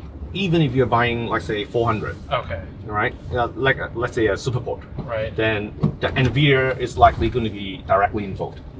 I do wonder, it seems like if you make it hard enough to get US products, eventually you would think China would just dump its own resources into helping like a domestic, So, well, China is already doing that. Okay. Yes, Chinese government is trying very hard to come up with a competitive GPU. All right. So where are we going? What's this place called? This is a shopping mall called Dragon Center. Watch your belongings. I did lock all the doors, right? But that's just me. I mean, okay. I asked him if it's safe to leave it in the car, and the first time we say it, he is watch your belongings from the police. I mean, they're priceless too. I mean, be transparent. Oh, this one. It's a parallel import. Parallel import. Where is it? 平衡进口. Oh. Parallel import. What does that mean? That means not imported by an official distributor. So like kind of what it practically means is smuggling. Smuggling. Yeah. Right. So what are their prices? So the cheapest one. Cheapest one it says is a silk one. That's a big price difference. Yeah. Almost 2x. But the ROG ones are always expensive. Yeah, but it's not worth that much, you know? Like the price difference, I mean. I guess when the supply is one. Sure. Yeah. One that someone maybe brought in from another country, I guess. That's interesting too, like if they have to account for cost of like plane tickets and stuff. So that Astral is $5,223 US. So it's the cost of like almost two 5090s at home for us. Is it even in stock? The cheapest one is, I think it's about 3,000. 24, so yeah, 3,057 USD. And that's not like, that's pretty close to the average price. In the US, the average price is 3,050 right now. It's actually like the same. I see they have The 5080, I guess, is still okay. It's not banned, right? So. Yeah, but I think it's, if I remember correctly, the 5090D wasn't that expensive. So it's probably the price has gone up. Right. Yeah, because I mean, it's like more expensive than the cheapest 5090. Yeah. Interesting. It's possible that it still comes with warranty. Like these ones probably have no warranty at all. Oh no, I mean 3 years Hong Kong warranty. I think what that means is that the store promised that they're gonna help you. Right. But I think these ones, the 5090D, they were imported back when it's legal. Right. So they still, I think they actually have official warranty. That's actually, yeah, that's a good point. I wonder if you bought one when it was legal, if you still get support. Yeah, I think that's the case. Yeah. At least that's the case with our data center GPUs. Okay, that makes sense. Oh, there's the D. The D is banned now. Yes. They can come up with DD or what? DV2. Yeah. I think the price has gone up. In like now that it's going to be banned. Yeah. It's interesting. You can buy a 5090 FE here. Yeah. I mean, but it's supposed to be banned, right? Yes. But you can just buy it retail in a store. As I said, it's not illegal to buy them. Right. But I guess what's surprising me is how easy it is to buy them. With the right price. 36,000 HKD. That's pretty expensive. That sounds expensive. That's like 4,000, over 4,000 US dollars. Holy shit. 4,600 US. Right. Wow. See? Yeah, but you can get it there. So I guess the main impact then of the ban is the price goes up. Right. Yeah. Any idea how they get their 5090s? Same way you do? Same way how the high-end GPUs get moved in. Okay. Although I think for these ones, there's a chance that it's actually directly moved in from other countries. You think one by one, I guess? One by one? I think so. I've heard that some students would do that. Okay. Like, buy one from Best Buy. Right. Move it back. Right? To a third country? Just straight back to... straight back, okay. Straight back. Right? I mean, if it's with a premium like that... Do you happen to know, I mean, that premium's great. They can double their money. Right. Is there, do you happen to know, is there any law against bringing it in for personal use? In Hong Kong? No. I mean, like, from the US. Like, if customs stops you, but I guess they would have to find it in your bag, so they'd have to search your bags. It's pretty unlikely, yeah. And you're relying on the customs officers knowing that this particular model. Good point, yeah. That is a good point. And then carrying. Like, if it, yeah. Okay. I really don't think that's going to happen. Right. I guess that's how they get in one by one then. Probably 550s per button in China. What's that? We only get a 5090D stock. So the 1590, the Founders Edition, maybe not in stock. Yeah, we directly order from other countries. What's the most popular card? 90. No D. Always come from Australia. And the second one is Taiwan. Oh, so the 90 normally comes from Australia and Taiwan. Yeah. Can you buy bulk, a lot of them at once, or is it just one at a time? Very tricky is that almost you can order from mainland China. Yeah, you can buy a lot. Oh, mainland? Yeah. For 90? Yeah. Okay. Recently we got the ad from Facebook that are selling in Mongkok. They will provide lots of 90 only. Okay. Is it expensive? Very interesting. 90 only, sometimes cheaper than 90D. Okay, wow. Do you guys ever sell like RTX 6000? Or is it too... Because RT 6000 we got ADA edition. ADA, yeah. Yeah, ADA edition. So replacement will be ADA edition. But no Blackwell. Yeah. Otherwise, also from mainland. Right. Okay. Yeah. Interesting. 5090. Do you have to get it from a different supplier than 80? Some models yes, some models no. Okay. Okay. Because the card problems, the distributor only can send back to the original page. Got it. Yeah. But local distributor, they can do DOA or RMA. Okay. Yeah, because the US problem, yeah, the like 4090 or 590. Right. If they got problems, they cannot get back to China region. Do you have any idea how the mainland suppliers get the 5090s? No idea. No idea. Yeah, because too much supplier. Yeah, they are doing trading. They can transfer the other regions product to Hong Kong. Okay. Yeah, so we have no idea what way they come, but we can know which region, like Australia, Taiwan. Right. Because Taiwan get lots of stock. Yeah, in because like last generation, like 4090. Yeah, the price raised very high. Yeah, but Taiwan think that in 50 generation they can make lots of profits. Right. Yeah, but it's not seems like what they thought.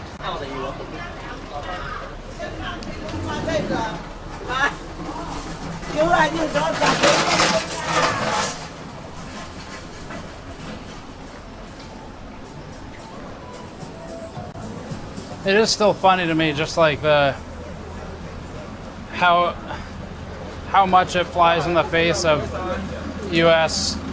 export control that you can just walk around in a public-facing mall and buy a 5090. Now, given that it is very expensive, but it's not like you just can't buy it anymore. So I guess if you really need it, you can get it. And I really don't think locals think much about buying the GPU. Right. GPUs other than price, right? It's expensive, but the fact that there's an export ban, I don't think crossed the mind. They don't really consider it. Right. Yeah.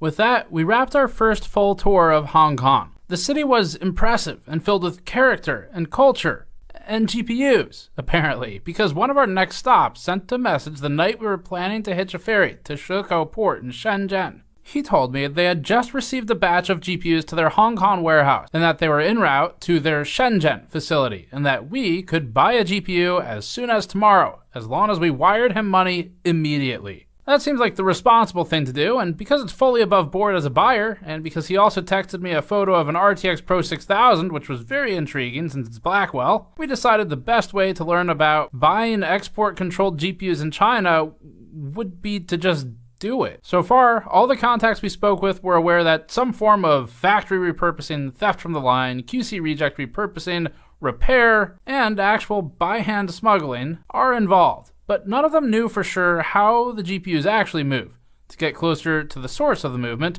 we decided to wire those funds and get an address. You there? Steven. Yes. Is it Steven? Yeah, how's it going? Oh my god. You ready? I'll help you here. Yeah, so I've got $3,289 going out. Perfect. Yeah, that'll be from the GN account, and then it's going to and their bank, and then account number is Swift, I guess is what you need probably. Okay, good to know. I will get this done for you. Perfect. Okay, thank you. All right, have fun. Be safe. Thanks. See ya. Bye. We'll see if the money's gone in 2 days. So that'll be our next adventure. We packed the hotel, said goodbye to the famous Hong Kong junk boat, potentially said goodbye to $3,000, and boarded a ferry to Shekou port. But we're gonna take a quick detour in the story here because we have a source who says he has more information on how GPUs get into China. So before checking with our GPU middlemen and our fence, we're first gonna meet up with someone else.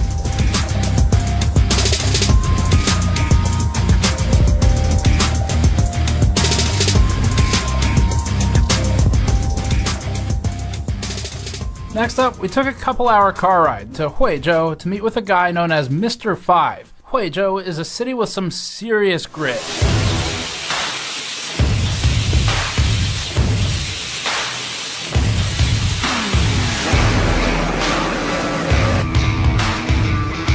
The city has grown to take some of Shenzhen's factory industry as it's been pushed out over the years with Shenzhen's expansion and as it's turned into more of a metropolis. This is a complete 180 from the finance hub that we were just in. We've spent a good amount of time at Huizhou over the last decade, mostly visiting case, painting, tempered glass, bending, and tooling factories, alongside those for heat sinks, like for video cards. He's a cooling hardware reviewer and has specialist knowledge in factories that make video card cooling solutions, including NVIDIA's. This experience allows him more access to information about the peculiar relationship between the factories making the cards and the companies that, on paper, can't sell them to the country where they're made. We instantly related to Mr. 5 for his own editorial dispute with NVIDIA's review sampling process, where we've both felt that the company seeks to control review direction. His username is 51972 on Bilibili. Even if you can't speak Chinese, you should check it out, because he's got charts, and everyone can read those. Most of this interview is in Chinese, but we've transcribed it in subtitles, and there are English sections as well. The next interviews will be a mix of both languages. Okay, so we are joined by 5. That is his English name. I noticed when we came to China in SEG E-Market, I noticed a lot of 5090s。从我在赛格，深圳的赛格的时候，对，赛格电脑城，对，注意到很多5090，对，所以他们怎么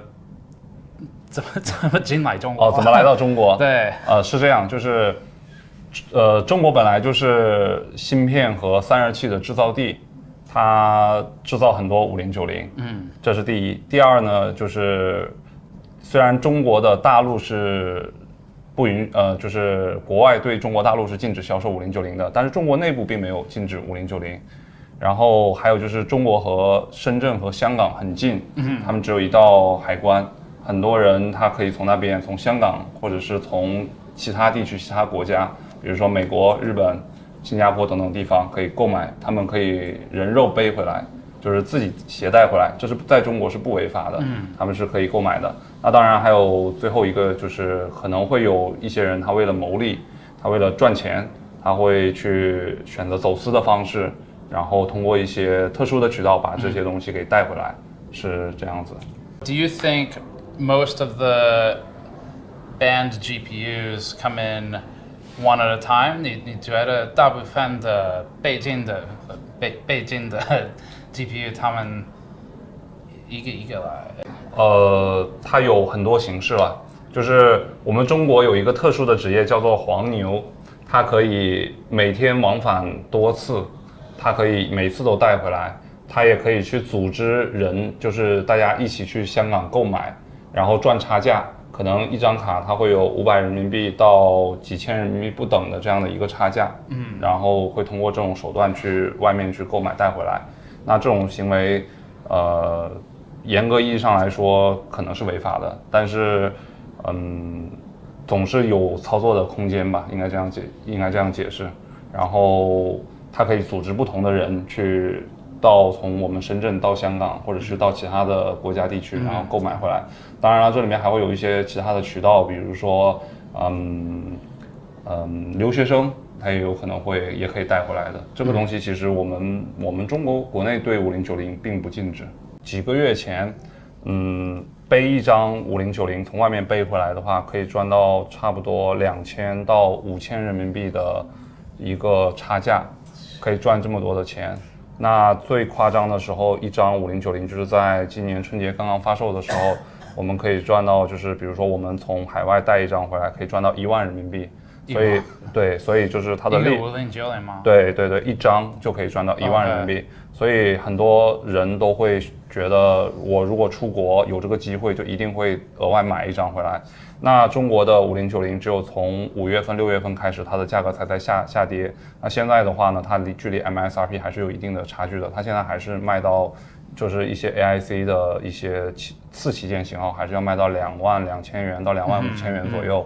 所以它还是有一定的利润空间的。所以就是因为中国有一句古话嘛，叫做天下熙熙皆为利来，天下攘攘皆为利往，就是大家都肯定还是最主要的目的就是有利润可以赚的。然后还有一个点就是，刚才忘记跟你补充了，就是很多5090它其实是中国就是 Made in China， 它其实就是本土制造的，所以有一些品牌方它为了去处理这些芯片，为了不去走很长几个月的海运，快速回笼资金，因为我们知道从中国到美国如果要走海运的话，可能要1个月2个月，很浪费时间。但是它如果在中国本土销售的话，本土消化的话，它会很快就可以被这里就可以转化掉，就可以卖掉，所以它没有资金压力，它就会选择在中国就地就解决了。It seems a little bit weird that these products are made in China. They're made here, but technically they're not allowed to be sold to here. 所以好像有一点奇怪，因为中国的工厂做这种产品，对，可是他们正确的说不让卖。对，是的。所以你觉得？这个问题就要涉及到政治了。政治的话，我们不好评价。但是我觉得 So essentially, China is the leading manufacturer for thermal solutions, but once you get into politics, it's just something where you don't have much control. Right. And given the entire global political situation, this is not a surprise anymore. So right. Even though on a logic standpoint, it doesn't really make a lot of sense, but it's politics. Do you think NVIDIA knows about this? 你觉得NVIDIA 知道这个？当然知道呀，这个是当然知道的，但是就是它是怎么说呢？睁一只眼闭一只眼。It's like you turn a blind eye. Okay. Yeah, you're just turning a blind eye. 因为中国是一个很大的消费市场，太多的钱了。Okay. It's too much money to be made, so they're not going to address it directly or acknowledge it, but they know what's going on. Do you think NVIDIA would want to stop it? 不会。No. 不会。Okay, cool. 最后一个问题是，如果我们的 viewers 要找到你的哔哩哔哩，他们应该去哪里 ？Where should they go to find his channel？ 哔哩哔哩搜51972就可以了。51972。5。谢谢。This was an interesting conversation. First of all, I learned a new idiom. Secondly, we turned it into a t-shirt. So if you're liking this content so far, please take this brief intermission to head over to store.gamersnexus.net and grab our Blind Eye t-shirt to directly support this content if you like it. Long-form content is hard to do on YouTube, and we can do it because of your support. We try to make some pretty damn cool stuff to get you something useful in return as well. And if you're watching this sometime close to when we publish, we've still got the digital reward tiers available for our backer tiers for this project. We really want to produce more stuff like this, but from our point of view, we need to earn that. If you think we have, head over to store.gamersnexus.net and grab one of our new Blind Eye t-shirts, Black Market sticker packs, GPU VRAM glassware, or even our GPU Shredder t-shirt for the paper launch. Thanks to the intermission, let's get back to it. Up next, Shenzhen. Our first stop will be in Shenzhen, Bao'an, to meet with a trading company that sits between Hong Kong and Shenzhen warehouses. They're the trading company's trading company, and we're buying an RTX 5090 from them. If they exist, hopefully.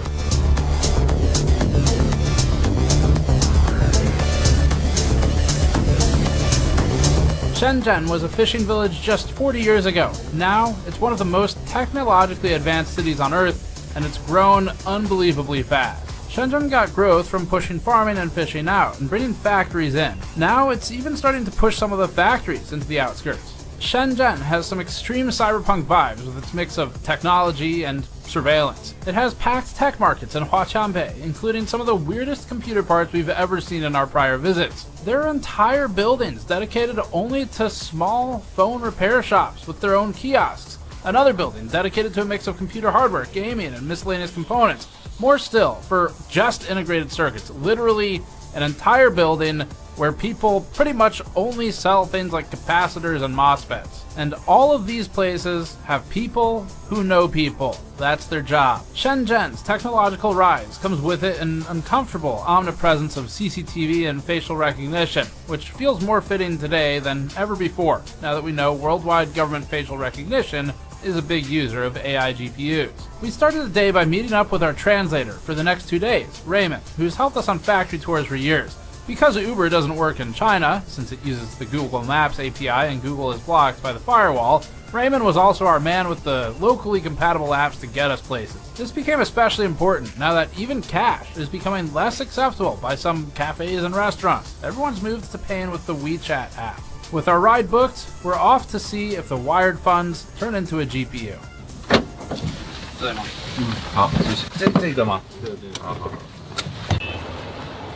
We're gonna go meet our GPU supplier.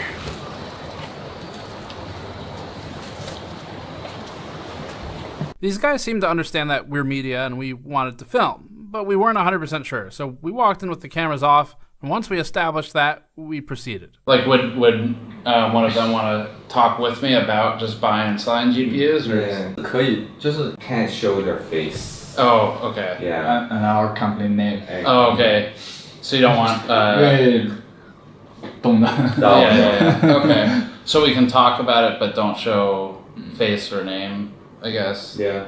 Okay. Face or name or company. Okay, but talking about it's fine. Talk about it is fine, yeah. Okay. This is the card, I guess. This is the one that...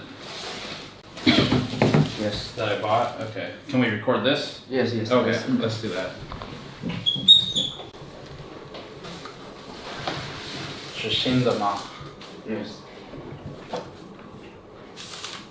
Cool.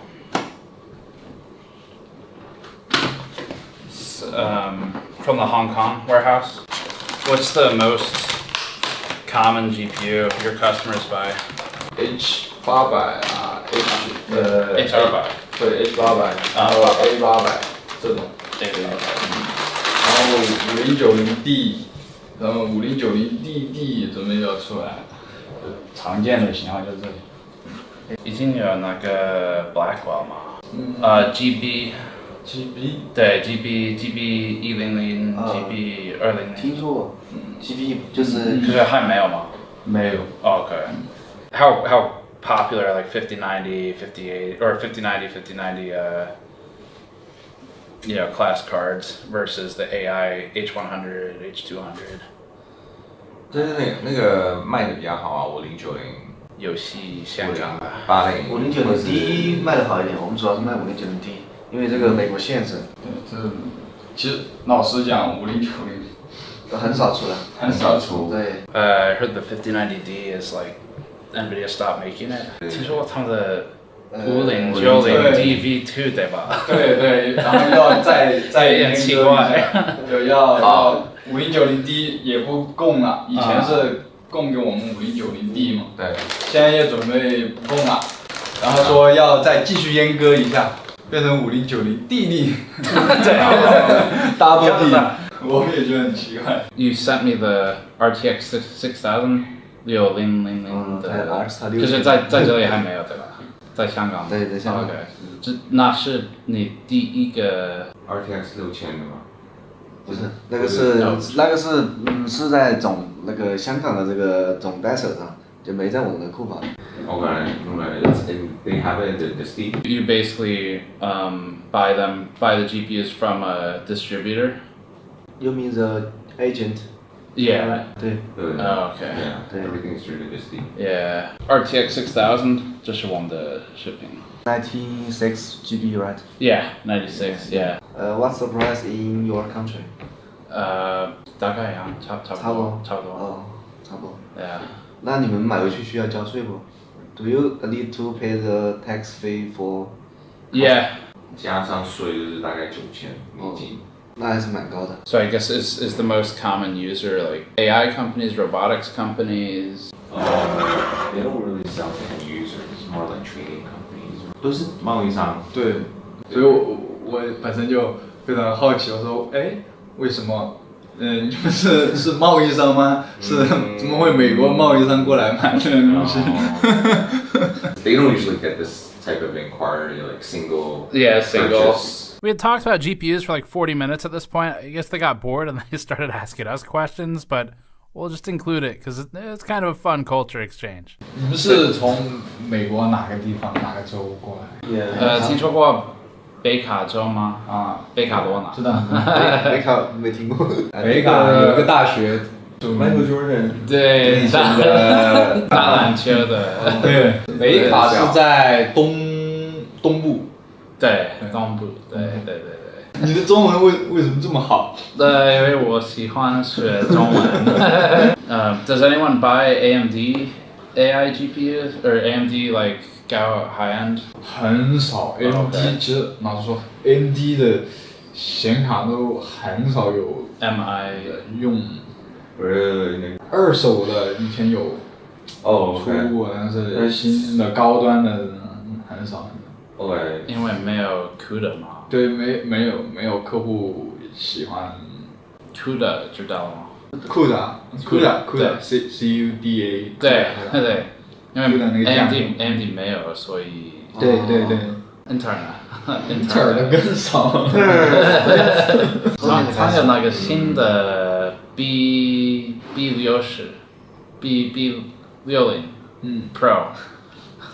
新的我们都没听说过。没有人要的吗？但它性能怎么样？它两个核心性能怎么样？它的 performance。看情况。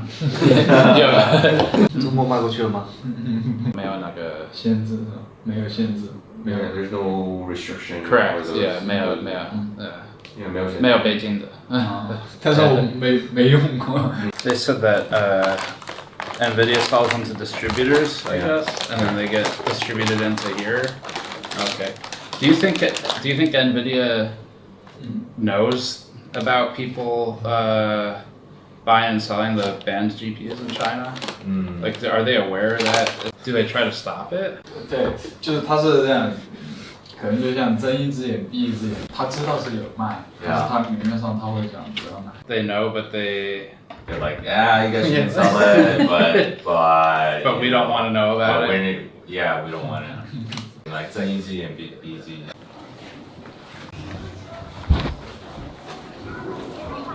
Funny, I wonder how many people they see walk out just with a GPU. They definitely shared more than I thought they would. Okay. So that was good. That's good. But yeah, I think it also connects the pieces really well with the professor we spoke to. Okay. Because that guy, he shared like everything he knew. Yeah, I guess now we probably could just go basically back to Huaqiangbei is a little bit north of that. So our next stop is 10 minutes away from the hotel. Okay. It's a pretty far ride back. The next one is even more unknown. If they'll talk to us. Because you didn't buy anything from them. I didn't buy anything. And I didn't offer either. And I explained the whole situation. Just replied to every single message with okay. except for the address. He said, I'm not sure what to talk about, but I can try. Okay. Which is like maybe a good sign. I don't know. I'm not sure. Hard to judge, right? Until you see him. Yeah. So we'll try that. I guess we can keep the camera out in the car, and then we'll just probably DD back. You wanna try it? Yeah, I'll try it. We're not 100% sure where we're going, but we'll get there. So I think our biggest takeaway is these GPUs are banned for sale into China, and I just walked into an office and bought one. So the efficacy of the ban is maybe questionable. This still tracks with what Dr. Vinci was telling us, which is that it appears to be the difficulty comes from buying lots and lots of them. But even the people we just bought this from, they're like, yeah, I mean, if you want more, just ask and we'll figure it out.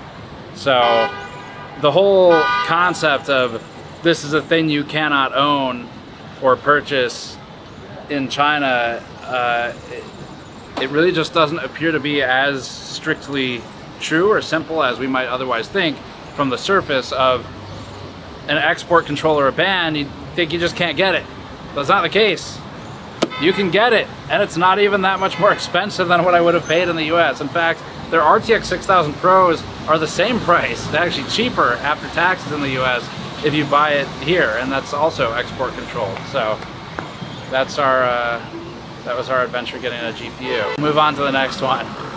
The most important thing we learned here was where to go next. Just like the ants moving the GPUs piece by piece, we'll have to collect our information piece by piece. Recapping the parts of the hour-long conversation more efficiently and in one language, the company said that some cards have become more difficult to get, but they can still get them. And more expensive or not, it is the reason that their job exists. The fact that they texted me a photo of the brand new, at the time, RTX 6000 Pro Blackwell card, the very same one that we just bought for $8,500 in the US and that was hard to get at home, shows that this company and their distributor are resourceful. Their price is $8,600 US, which is actually cheaper when factoring in US taxes and shipping. So the ban isn't stopping them, and the 6000 Pro is a serious AI card with 96 gigabytes of memory. It's banned, and it is definitely in demand as well. This company isn't used to a single GPU sale like ours today. It mostly transacts with other trading companies in high volume. They interface with a Hong Kong distributor to bring the cards into Shenzhen, moving it across one more border, another ant in the chain. That meant they could connect us with their distributor, which would be familiar, we were told, with where we could find smugglers to talk to.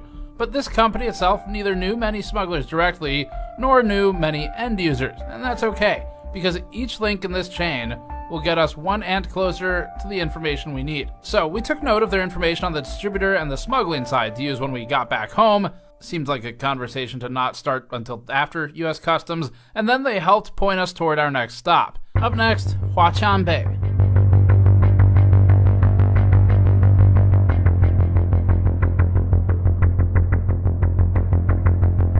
We hopped in a car and drove 40 minutes to meet up with a GPU trader we found in Shenzhen. Huaqiangbei is home to the world-famous SEGE market, or SAIGA, where we've found some of the strangest computer parts we've ever seen in past videos. Huaqiangbei has the highest concentration of technology and integrated circuits and electronics in the world, with a never-ending maze of multiple disconnected, multi-story malls specializing in all electronics. If your life depended on getting a complete product made in a single city block, Shenzhen Huaqiangbei is your best bet. Fortunately, this time we'll be with this guy. This is Vincent. His profile picture on a messaging app is Van Gogh, so he has a sense of humor. This guy wheels and deals with dozens of GPU trading companies near the bustling Huaqiangbei Plaza. He has a reputation around here for being the smooth talker. 帅哥的什么花？把它拍帅一点啊！去美国打个美国妞。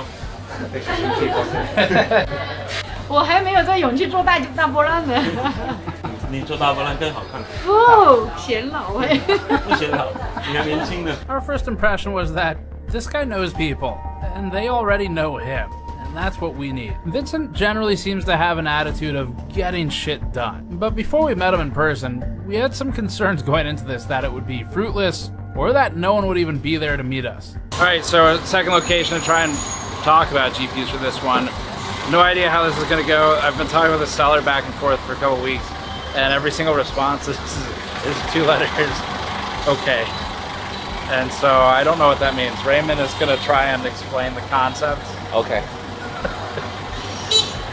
See what I'm dealing with. Alright, let's go.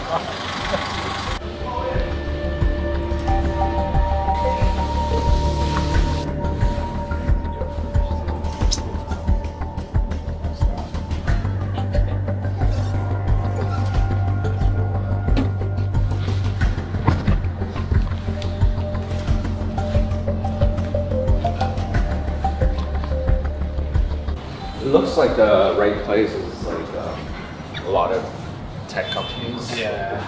We had a lot of trouble finding our guy, but fortunately, it wasn't long before he found us. 你好，你现在直接下来，我2-3分钟就过来了。先生。She had 210. Yeah. 哎，你好。你好。你叫什么？陈乐 ，Vincent。Vincent。OK。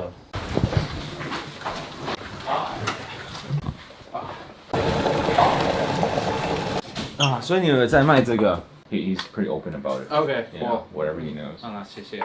没事，但是你说要说英文，我的英文又不标准啊。你会说英文吗？英文说不标准的，没关系啊，很一般。在哪里学英文？在，我就跟客户正常就贸易学的那几句，你钱给我货给你那种啊。Money pay me and give you goods like this. Is it difficult to get the GPUs? 货源基本上市场很多啊，就是赛格就很多了。你这里就很多啊？是赛格，前面赛格市场。哦，赛格市场 ，OK。对。Like there's a lot of stuff inventory. At SCG.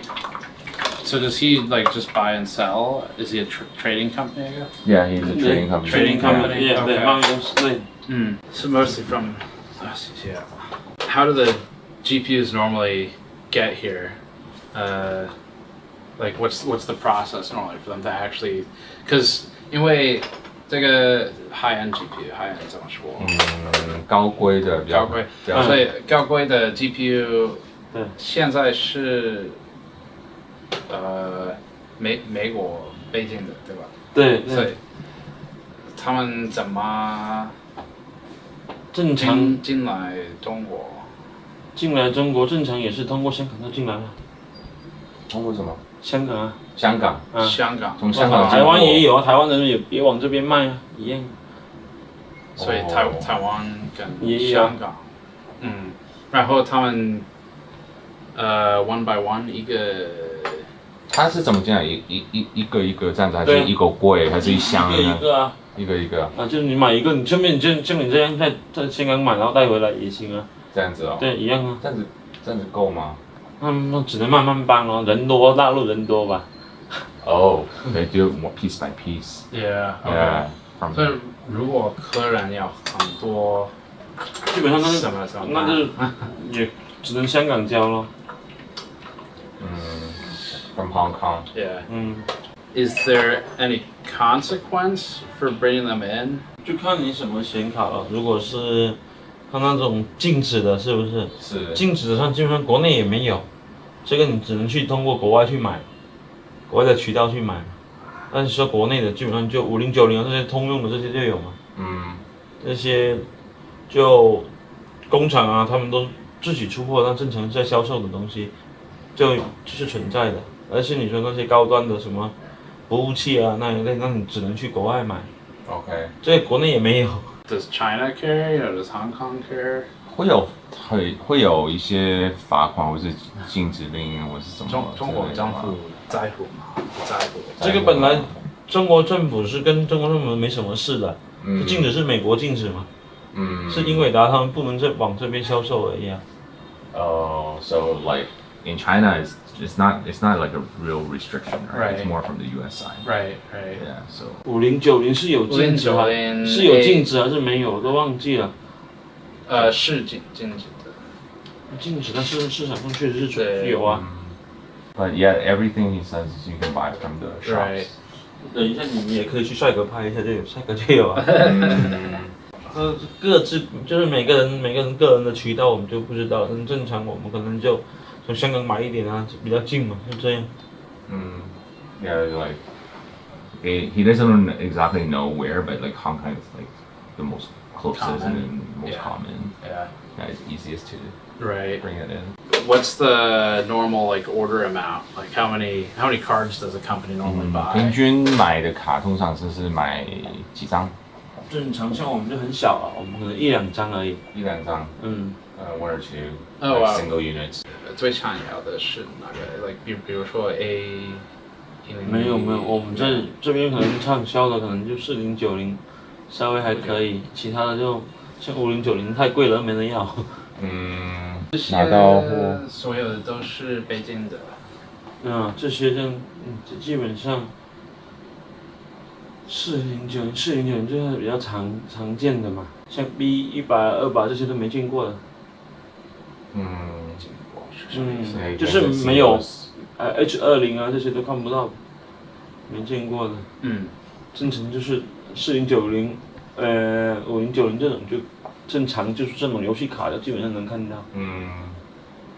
就其实它可能就是A100的那个减版，就是有些功能被它减了嘛。是。就是像我们汽车一样，本身你那个就说本田一样，在美国就它卖3.5升，到中国就卖2升嘛。这个道理。排量那个，它这种东西的话是政策问题，所以我们做生意的也没办法去讨论这个政策问题，是吧？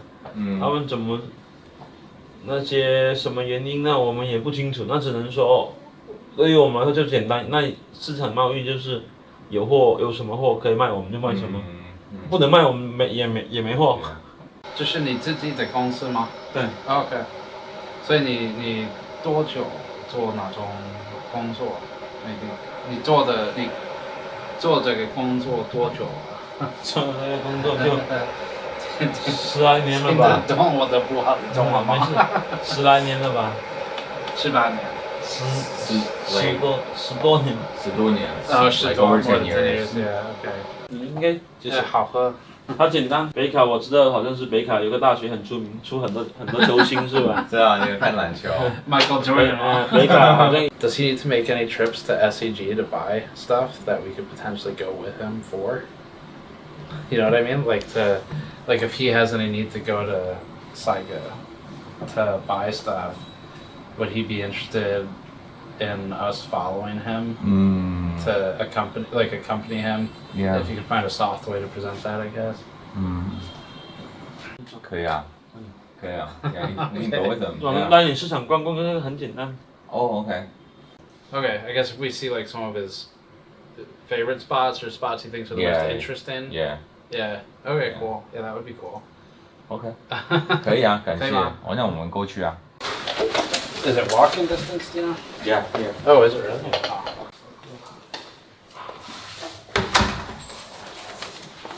对自媒体，我们也是有兴趣，只是说不懂这一类，正好接触一下就。有兴趣是你自己想的？我自己有，那就是好奇闹着玩的那种。因为自媒体它这种。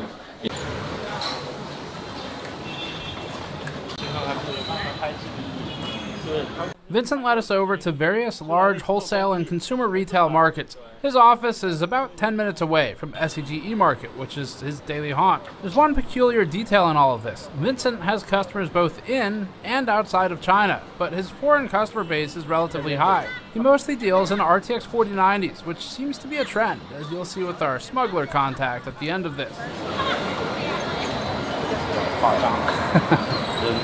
That means Vincent is buying 4090s that either never left China, but were supposed to, or were likely illegally exported to China, which would mean he is then re-exporting them to his foreign customers. It's like an infinite loop. He's an interesting guy. He talks about multiple business ventures in Uganda and Kenya. He said he went to Kenya before, 对吧？肯尼亚、乌干达、东非就东非5国那里。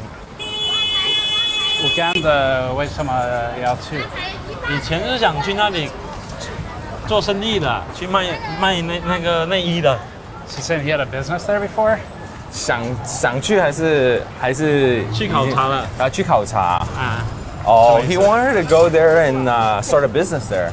So he was like looking around and see if there's any opportunity. 然后后来为什么没去？那边的人太穷了，消费根本就消费不起。He's like the people couldn't afford it. Like the things that he wanted to sell was out of the market range. Okay. Too expensive for the locals. Yeah. 反正你现在去家里也没人。我们现在还有一个老乡在肯尼亚开牛肉店。牛肉店。火锅，开牛肉火锅。火锅。He used to work as a shopkeeper in the mall itself and would interface with factories or anyone else who wandered in. Just talking about his business. Yeah. Yeah, it's pretty simple to set up a business and start running a company like his. Right. So low cost, and then it's like also like very scattered. 以前都是做市场做柜台，跟他们那种一样。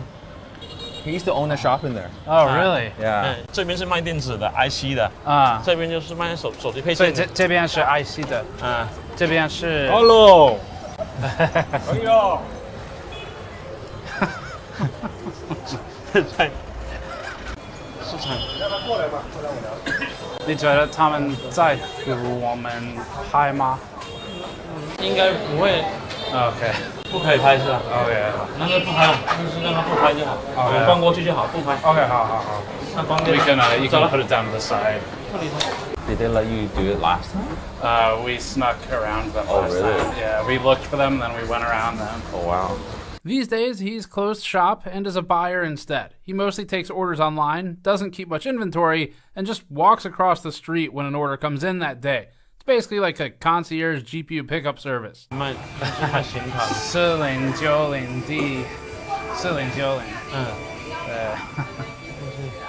卖显卡的。所以你有客人想要这种 GPU 的时候，你来这里对买的吗？对啊，他们给你特色的价格吗？都差不多市场价。OK。Because you can just come here and pick up your stuff, and then once you get an order and just, you know, Right. once you get the order online, then you pick up the stuff Come here get it, and yeah. sell it. So he doesn't have to actually put down any of his own money to keep stock. Okay. This I think I've been to before.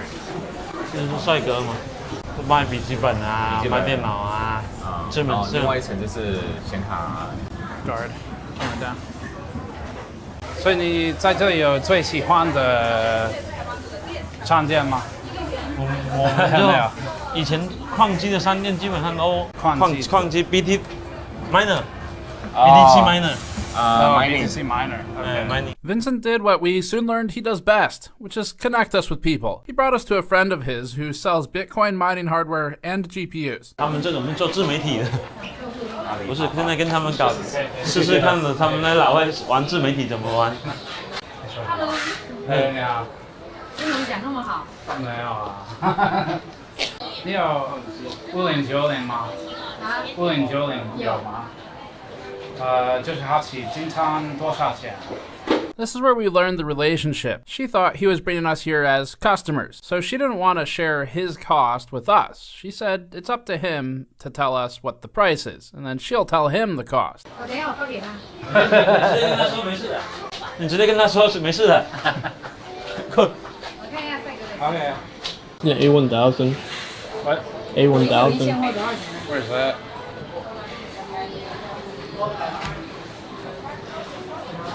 Right here.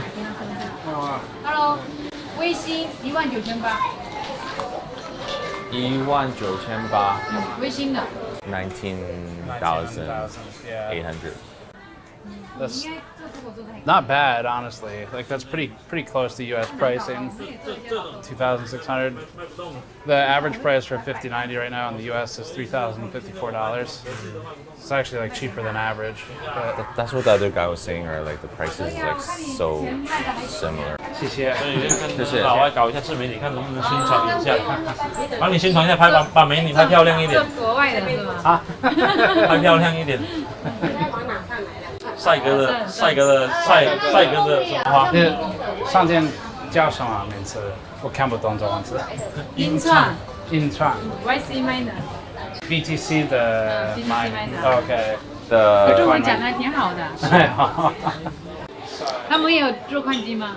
他们是做自媒体的。Like with other interviews, we learned that people rarely want AMD and basically nobody wants Intel. 华兴，什么显卡最好卖呀？5060吧。AMD 呢？他们的话，再想一下，英特尔嘛。Intel。680占比不大。把它拍帅一点啊，去美国打个美国妞。好，谢谢。谢谢。Is she one of his suppliers? Do you know? She's like he does what he does. They're very similar. Oh, okay. He knows her, I guess. Yeah. Okay. Because he started off as like doing mining machines, so she's still doing it. We told Vincent that we were getting ready to travel 6 hours north to check out a GPU repair shop that buys small components for not only repairing broken video cards to keep them in service, especially the expensive banned ones, but also modifying and building new video cards that NVIDIA doesn't make. He said he had an idea for us. IC 的市场，IC 也没啥好，没什么好看. He's like nothing special, but we can go check it out. Yeah. 就保安嘛，保安。 Protect peace. 保安，安静的安。 Yes. 保安。Protect peace. Protect peace. That's my translation. I don't know if it's right. It is exactly. 这里也是 IC 嘛，就是一些 Okay. 配件啊。That's like finished goods, and this is like pre-assembled. Okay. This is it. Cool. Wow. I don't know what I'm looking at. The ceiling just says New Asian.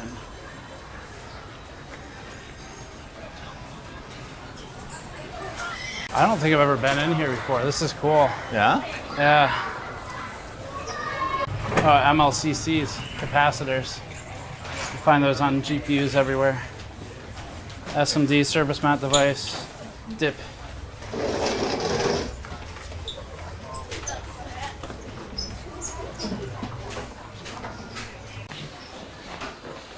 Wow. 準備回撈而家播咗呢，人家拍宣傳片而已。就是坐，没事的。你是他的客人吗？他我堂弟。你好，你在这里卖什么？做这个IC 吗？哎，IC 哪种？大部分都有。OK，过。啊，你中文说的这么好。哎呀，谢谢。在这里工作多久了？在这里？对，在这里有10多年了。Okay, cool. 在这个地方。So he's their relatives? Yeah. Okay, cool. 堂弟 is one kind of relative. 这堂弟是你爸爸那边的。我爷爷的爸爸的兄弟。你爷爷的爸爸的兄弟。对。No, they start selling on like across different platforms. Like so, it's more like e-commerce. Okay. Do they sell on Alibaba also? 也不是。所以都有阿里巴巴、都有淘宝、淘宝、速卖通。要不要试一下？我不抽烟。你抽。但真正的说采购是工厂。工厂。加工厂也有啊，代工厂也有。所以你的客人就是不会那么散，就是你如果是工厂跟你下单的话。我的客人是比较散。比较散。哎，我的客人比较散，因为我什么客都有。因为你是在各平台，像这些都是集中一个地方给他们采购的。啊，明白吗？感觉好像不是很明白的样子。我这里是集中这个地方给他们去。这市场啊，这市场。哎，兄弟。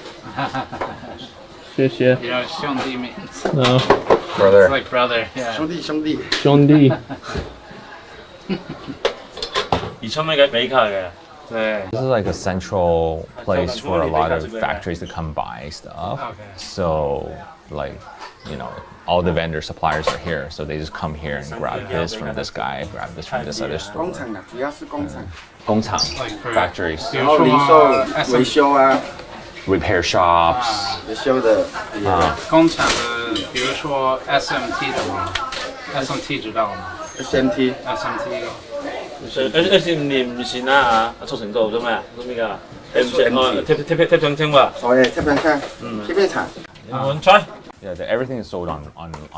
Yeah. 所以你会过来看一下。对，但是对啊，就是网络下单为什么要过来这边呢？那你肯定要过来看一下。你看一下你。这是有没有这间店那样子吗？嗯，实体店啊，或者说你这个环境怎么样？哦，都佢唔知。所以他问我主要做什么，我什么都有，什么都有接触。明白这意思吗？所以我不是说主要做一个品牌一个东西。我知道，就是因为它 IC 这种还是太多杂了，太多了。你喜欢你的工作吗？我喜欢我的工作啊，这是我肯定喜欢。放心啊，中国人90%以上都喜欢，我估计98%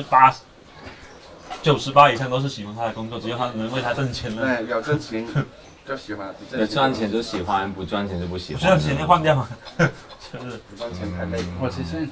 So as long as they make money, they will like it. If they don't make money, then 听得懂 look for something else. 所以呢，中国人的思想跟外国的思想完全不一样。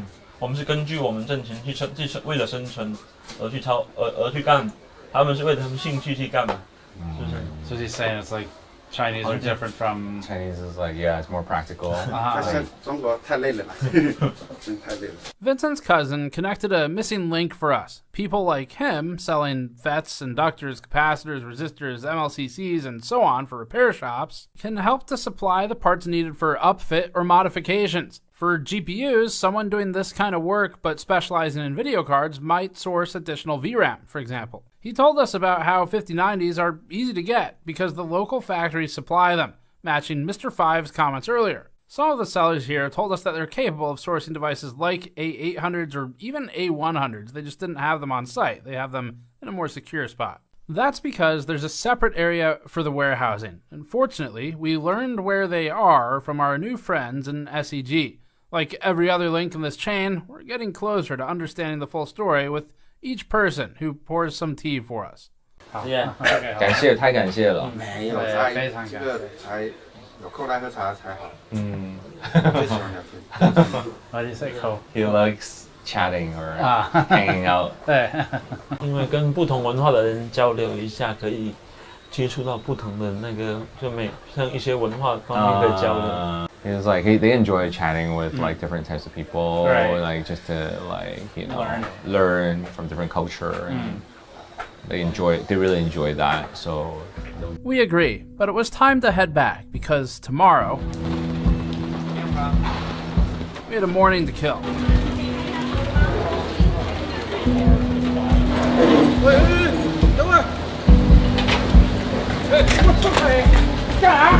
We wanted to find those warehouses to figure out how many GPUs there are. This seems like the right area. You can like breathe hot air on it and it'll help equalize it.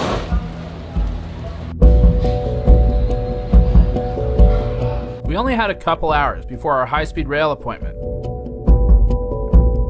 SEG's guards have never been particularly friendly towards filming to begin with, but ultimately, they're not police. The worst that happens is we get asked to leave. Besides, there weren't any signs saying we couldn't be there. I mean, I can't read Chinese, but I assume there were.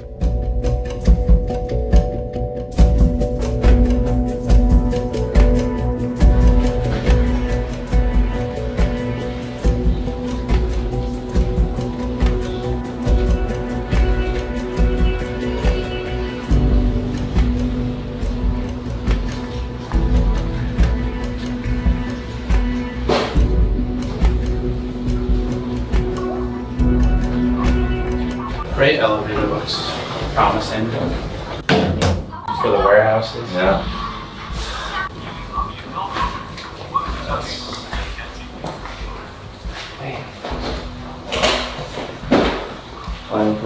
Colorful.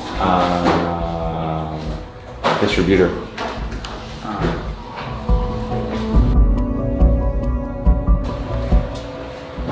What you were thinking? I was thinking of like racks and racks, like Right. Costco. I was imagining that. I think we got our GPUs to the left and these cartons. If they don't have it, they come here and they buy it from these warehouses which are on the upper floors in the building. And they just have a carton. There's like probably a dozen tall and about the same deep cartons where each one should have 5 or 6 cards in it. And then all those feed into Saiga and they get distributed to the Alibaba sellers like Vincent and then get sent out from there. So it's a lot of GPUs. Not all of them are banned, but I did see a couple 5090s. So. motherboard. Yeah, motherboard. Yeah, I just didn't expect this. It was this like kind of secretive. Yeah. A little bit more mysterious. No lights. No. The perspective is amusing. From the perspective of the United States, this floor is filled with highly illegal items. They didn't have export licenses. From the perspective of people working here, this is just their job. It's not shady. It's not some subterranean refuge of firearms. It's just a poorly lit warehouse, like any number of other warehouses around the world. But the perspective of the American government here would be different from people working here. They just want to sell these things and go home. On the other hand, from the perspective of the people working here, we're the shady ones. Walking around filming and specifically trying to not draw attention is not normal. We're just noticing how nobody cares that we're here. It's just like, nobody gives a shit. And that is called foreshadowing. It's all individual companies, all these doors are different warehouses. Should we go up to 4 or 6? 6? So what you got? The feebleness electricity well. No idea. There's a couple GPU cartons in there too.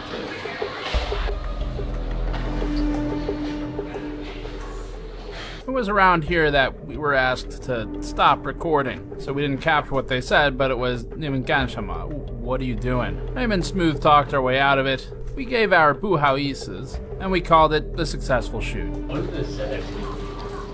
They're like, you can't record in here. It's not like you have to get permission to record here. So we're just documenting what we're seeing, just for fun. Travel vlog. Yeah, travel vlog. Travel vlog. Yeah.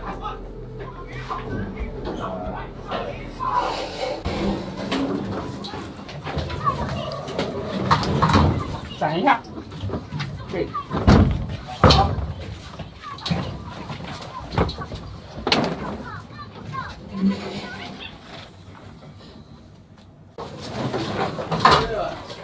Yeah.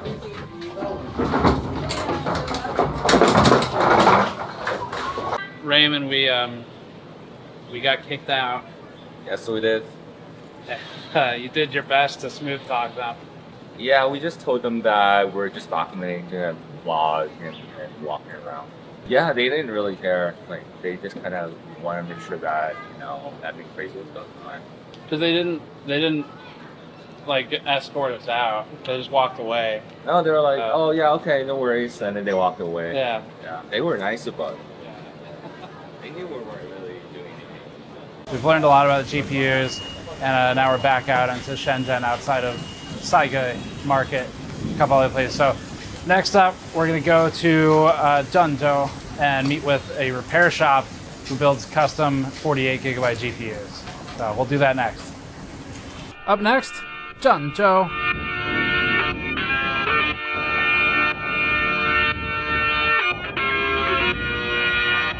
We regrouped with Raymond and left Shenzhen, and we headed to the biggest train station any of us had ever been in, Shenzhen Bay, which is a high-speed rail station. For the journey ahead, we had a 5-hour, 50-minute, extremely comfortable high-speed rail ride up to Zhengzhou.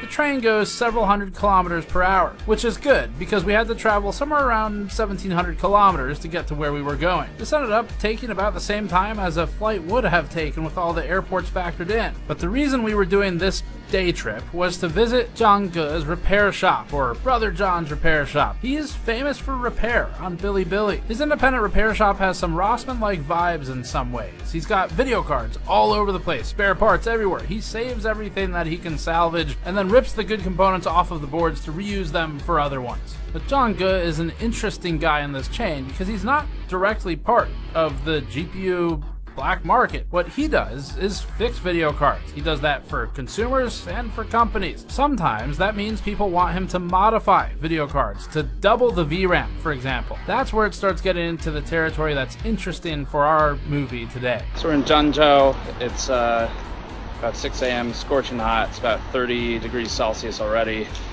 and just got breakfast. Now we're going to see our repair shop guy, check out the 48 gigabyte GPUs and see what he knows about the AI GPUs and how they get in. It's real fucking hot. We're just walking on the road to get the car. This is how you do it here. Or at least this is how Raymond does it here. I don't know if that's how you're supposed to do it. Okay.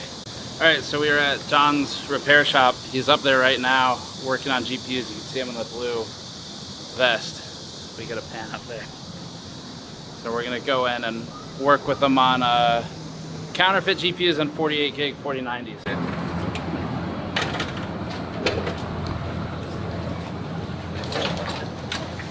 Hey, 你好。这是私立棒。你好。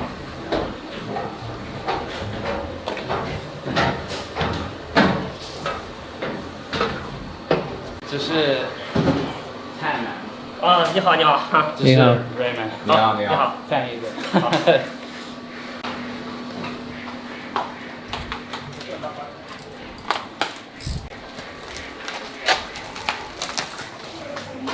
这个东西先从这里吧，好吧？好啊，可以，先从这里。OK。对。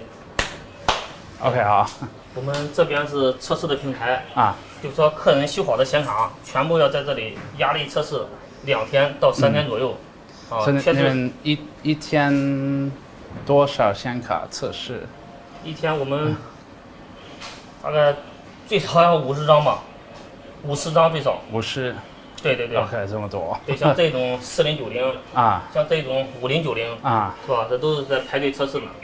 像这种公版的5090，它不是很常见，在我们国内可能卖的并不是很多。Need help with that. Okay, so 所以会常见，这个5090会常见吗？很常见，但是坏的并不是很多。F1的嘛。F1。嗯，对，坏的并不是很多。Okay, so there's in a way there's some 5090s, but then because there's not that many, then there's not that many to repair. Okay, got it. Cool. 像这里下面这都是要测试的显卡，就是我们修好以后的。所以大部分的都是 NVIDIA 的吗？NVIDIA 吗？大部分是，但是有 AMD 的还有。OK。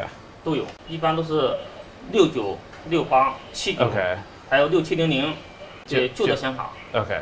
对，都是已经大部分都过保了嘛。啊，so the older cards. Yeah, just like past warranty AMD cards. Yeah. Intel 吗？Intel 的显卡是吧 ？Intel 的显卡的。Intel 显卡没有啊？没有。OK。本来就少，所以说你无法维修。Okay, so even if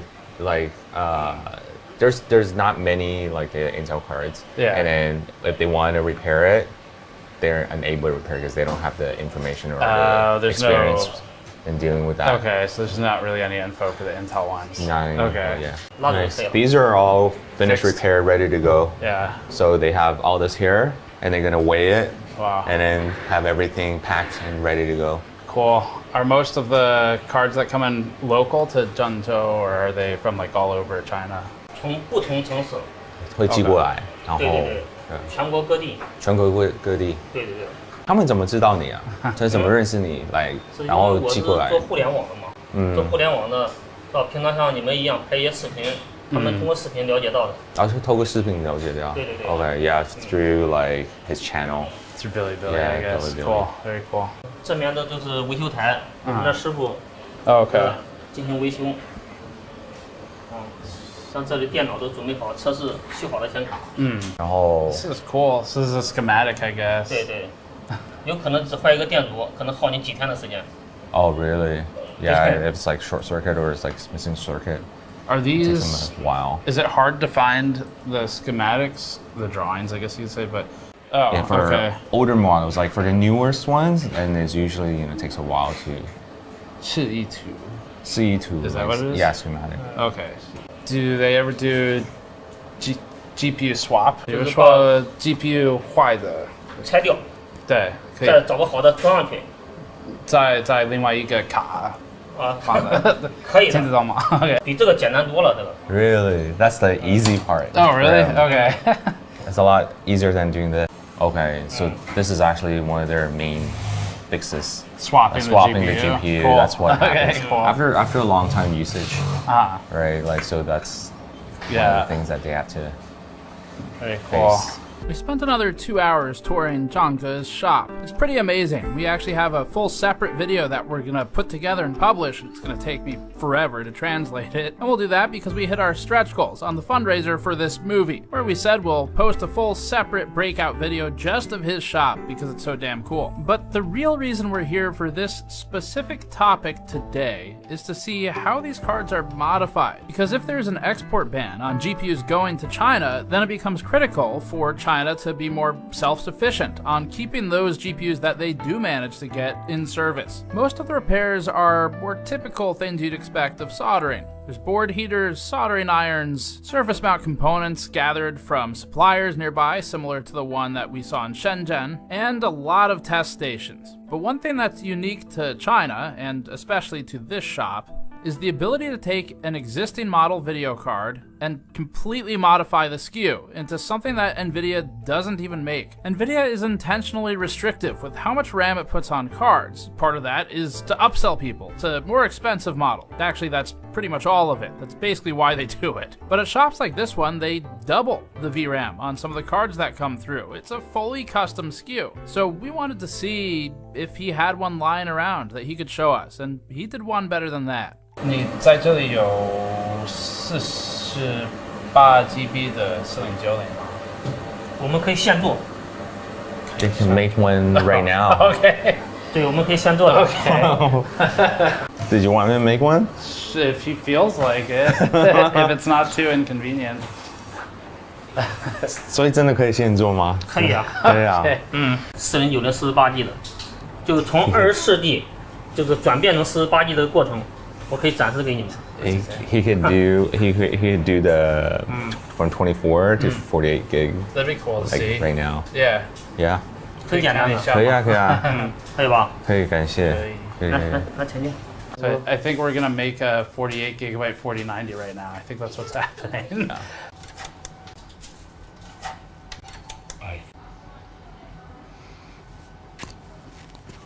好，这是我们点开这个 GPU 杠 Z。 4090 GB. This is a 24 gigabyte 4090 that's been through a lot of repair steps. So if we zoom in up here, they track the repair history on the card in order. So this is 1, 2, 3, 4, 5, 6 repair steps. The board's been through a lot. It originally didn't work at all, and then they had a memory problem. They had some other problems in between here, and now it's actually working. I think that's what that OK is. And so it's functioning now, and you can see it even turns on. So it's a 4090, and it's got all 24 gigabytes detected. But because this board has been through so much, how you call it, like trauma or something from repairs, it's going to be better to harvest the expensive components and put them on a new board, so they don't have to worry about if it's just going to fail again in the future from something else. So I think the next step is maybe going to be to put the extra memory on it to go to 48 gigabytes. So. OK， 好，谢谢。我简单的给它跑一下测试。Okay. It's gonna run a quick test. Yeah, for a mark. 440瓦。对对。已经到了450瓦。What's like the success rate of the swap for them? 那你换掉的时候，那个几率高吗？就是那个成功率。 成功率能占到99%。哦 ，OK， 哇。对，但是就怕那个1%。Okay, yeah, there's still like a 1% chance. That's really good though. I mean, yeah, that's impressive. 好，这时候我关掉吧。Cool. 关掉以后，咱们就把它拆掉。你所有这些的维修自己学的吗？自己？对，自学的。哦 ，cool，OK。无论有没有修好的显卡，都要找这个东西装起来。OK。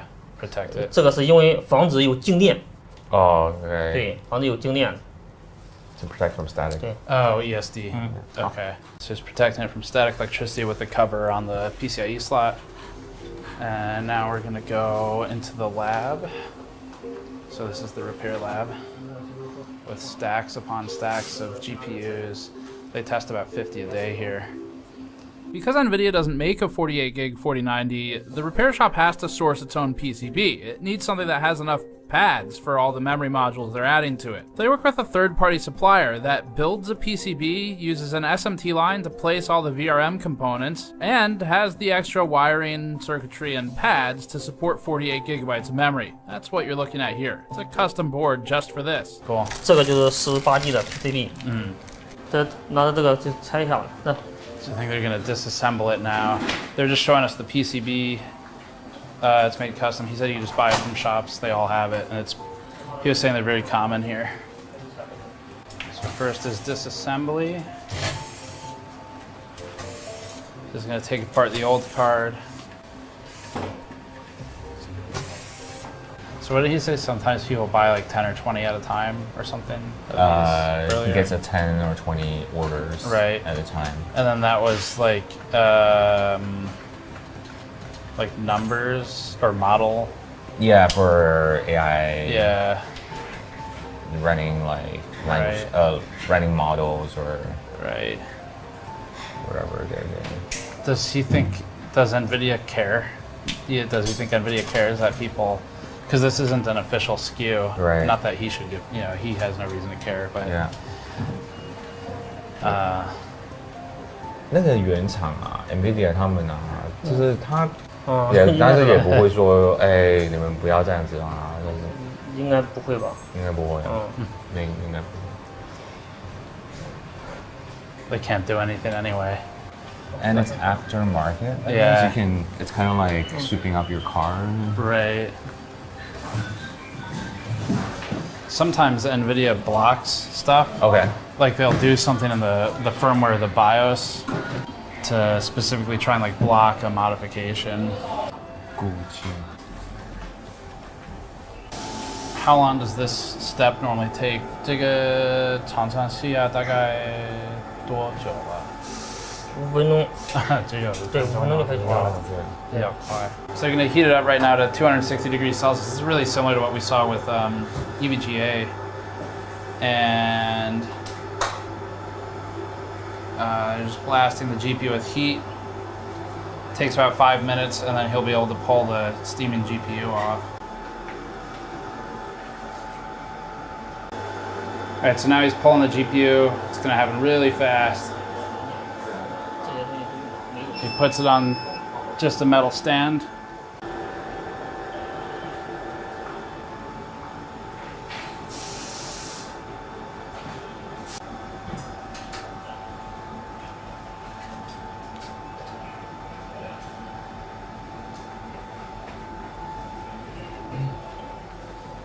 So 咱们去取这些显存的时候都要用到了。So memory. So now they're using a board heater. You can see that there's a temperature reading on the front, currently at 133 Celsius. It's going to heat the board, and then he's going to use the hot air station, which is up and right underneath a benchtop power supply. So that hot air station will be used to heat pinpointed memory modules and remove them without risking damage to other components on the board. And so this is what Louis Rossmann was talking about in our video about tariffs previously, the thing he sells, similar. So they keep the original memory modules, so he's going to pull these and keep them. And then they also have new modules they bought, sounds like just from Taobao basically, it's a retailer here. And they're going to add those to the board, so they can double the memory capacity.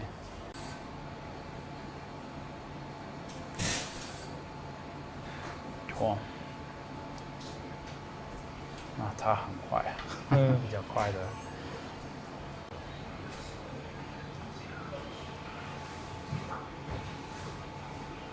Wow. So the board heater's at 320 degrees, and the hot air station's at 396 degrees Celsius. 好了，这第一道工序就完成了。完成。接下来我们就把这显存核心给重做一下，放新的球。This part is done. Okay. So right now they have this template for the solder balls. So this guy is he's cleaning it, looks like with mostly rubbing alcohol. That's a cool dispenser. So wipes it down. He's gonna pour solder balls into the template, and then use that to position it on top of the memory modules. They do 8 at a time, and that'll allow them to bake the new solder balls onto the memory modules, which they can then attach to the PCB. So you can see it's actually sized for the memory modules. Looks like now he's already applied flux, and he's just wetting the solder balls.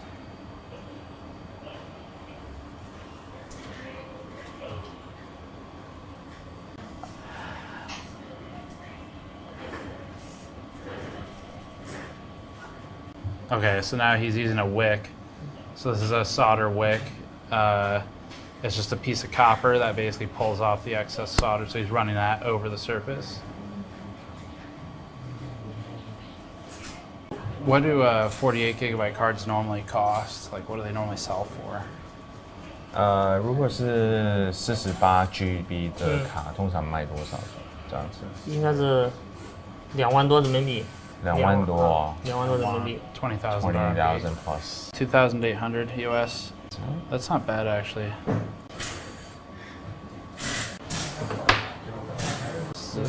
19，对吧？ The soldering ball? Yeah. 刚刚那个叫什么？那个什么球？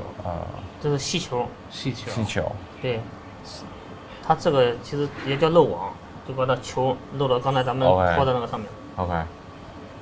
So it's kind of like what we call it. It's kind of have everything kind of filtered through. Right. 现在还是有一点温度吗？还是后面才加？后面再加热，你看它没有？ Okay. 后面还没有通电呢。Okay. So they're gonna add the heat now, right? That's what he said. 现在这个就是加热了。对，这个加热。是要多少温度？温度是多少？温度的话，一般调个100多度，不能太高。Okay. 对。Oh, okay. Because he needs to do another one, right? Yeah, he's gonna do another one. Okay. Because he could only do 8 at a time based on his okay. tool. Yeah.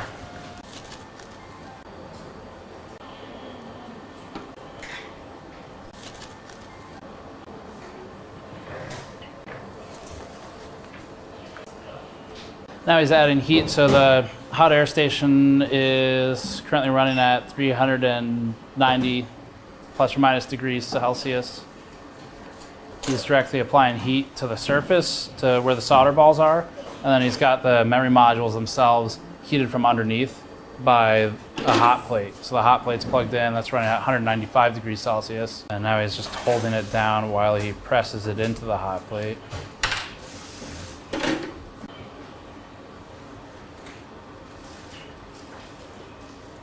Is it hard to get like 4090s or 5090s for him? 4090跟5090，你取得这些卡好不好取得？好不好买？我这边是修，没买过。没有买过。对，我都给人家修的，就人家已经买过了，发到我这来修。So just customers bring it, he doesn't have to buy it. He doesn't actually buy. Okay. He just repair. Got it.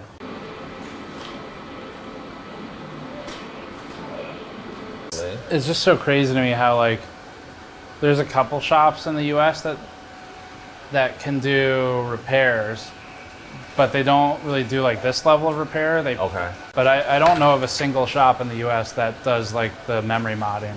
因为在美国顶多就是可能电源坏掉或者一些插头。Yeah, because labor cost is a huge issue, right? For the US, for him, it's like it's worth it. For the customer, it's worth it. Yeah. Yeah, because it doesn't like the labor cost or the service cost is not as high.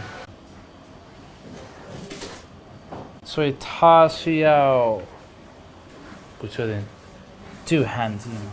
这个镀焊剂是吧？上面这不是吗？这就是。OK。镀焊膏。无条件。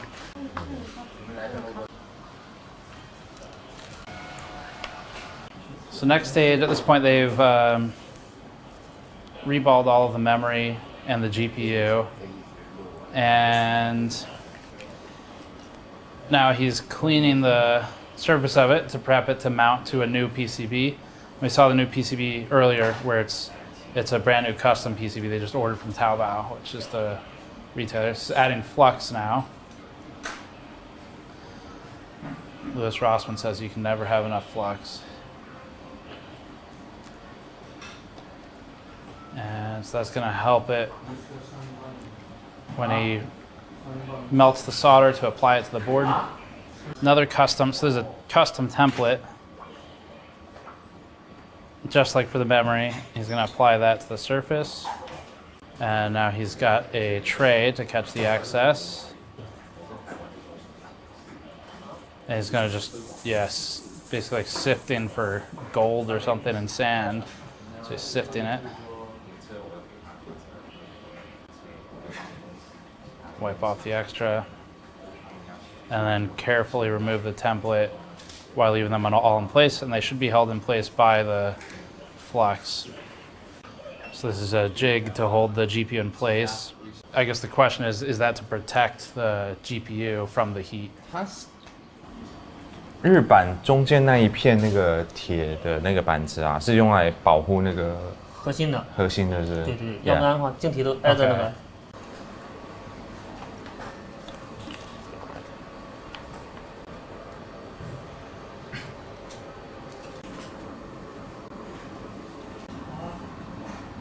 I guess are they putting the stuff on the card now? 可以装了的。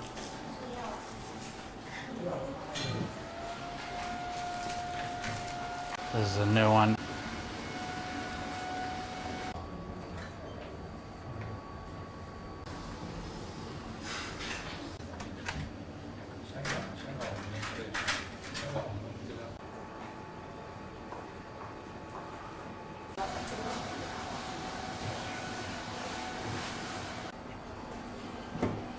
Okay, so now the GPU is on there. So we're at the final stage. This whole process is like about 2 hours, I guess. And now we're doing the opposite of what happened earlier in the day.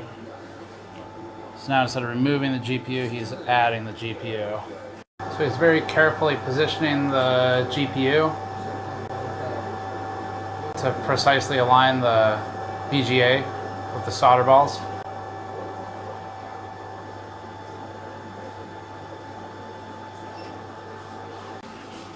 And now he's left the room, so I guess Tannen's going to take over from here.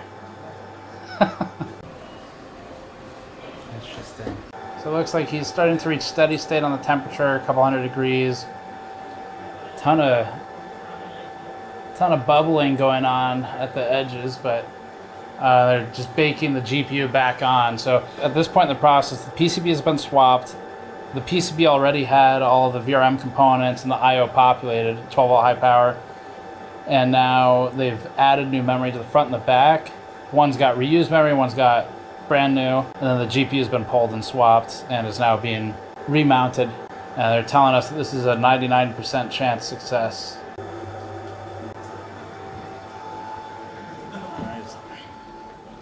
This is what Kingpin called the nervous part.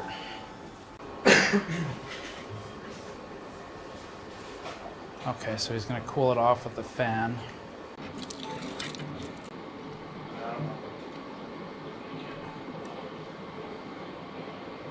Do they reuse the same cooler that they took off the old board, or do they need a new cooler now?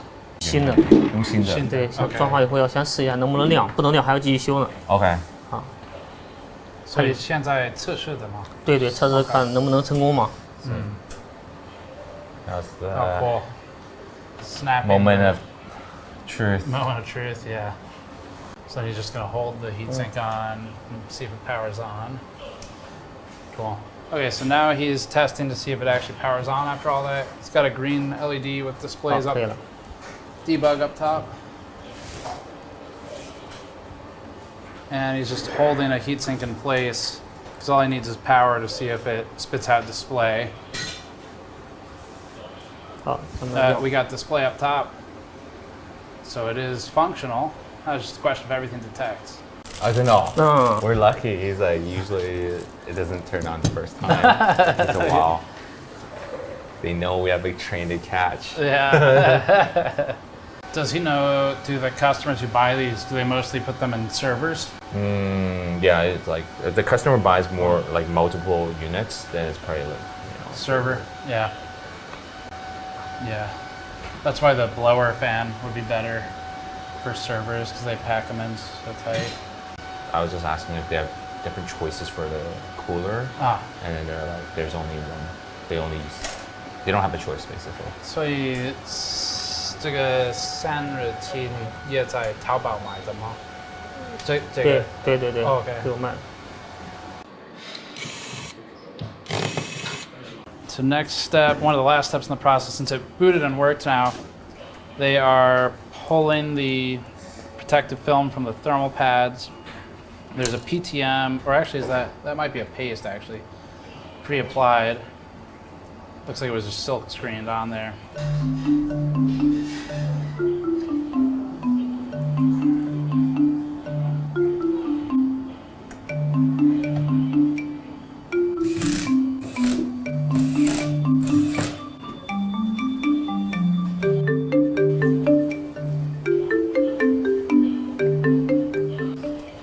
Like it works. So within 2 hours, start to finish, we have a working 4090 48GB. At the beginning of this process, the card was working, but it had been through so many repairs that it was very likely it'd break again at some point from something they couldn't really predict. First of all, from a waste standpoint, it's just way better to figure out a way to save that card because the PCB is kind of the least valuable thing in all of that, and is also the least precious of the resources. Being able to save the silicon that's in the memory and in the actual GPU itself, that has a lot of value, but especially has value in China, where they just don't have as much supply. Even though the supply looks pretty damn good from what we saw, it's still intentionally restricted. So purely from the perspective of the people living there, not only is this better than what NVIDIA shipped to begin with, and really not that far off in price when it was at its most scalped, it's also just a good way to kind of keep the silicon in circulation even as things like MOSFETs, capacitors, or PCBs die. The silicon tends to be pretty resilient, and it doesn't really die that often on GPUs. So what this tells us is that this is maybe an alternative method to getting more GPUs into supply. If they take the broken boards and then put functional silicon back into circulation, it's a certain level of ingenuity, and there aren't many places that are set up to handle it. Brother John's shop is impressive. We're excited for the whole separate video on that. After finishing at the repair shop, we rushed over to the high-speed rail, spent 6 hours traveling back to Shenzhen Bay, adding another 1,000 miles or so to our travel log here, and then we took a car over to visit this guy. He calls himself the Chinese Eminem. Eminem in China.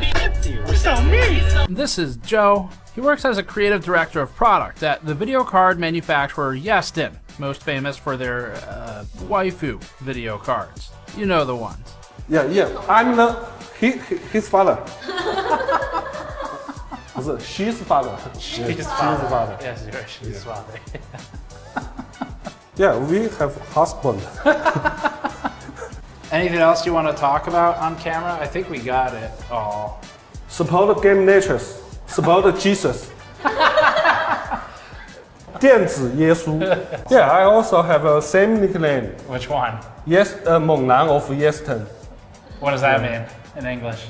Yeston's tough guy. Tough guy. Yeah. All fours, I will put your head on the ground.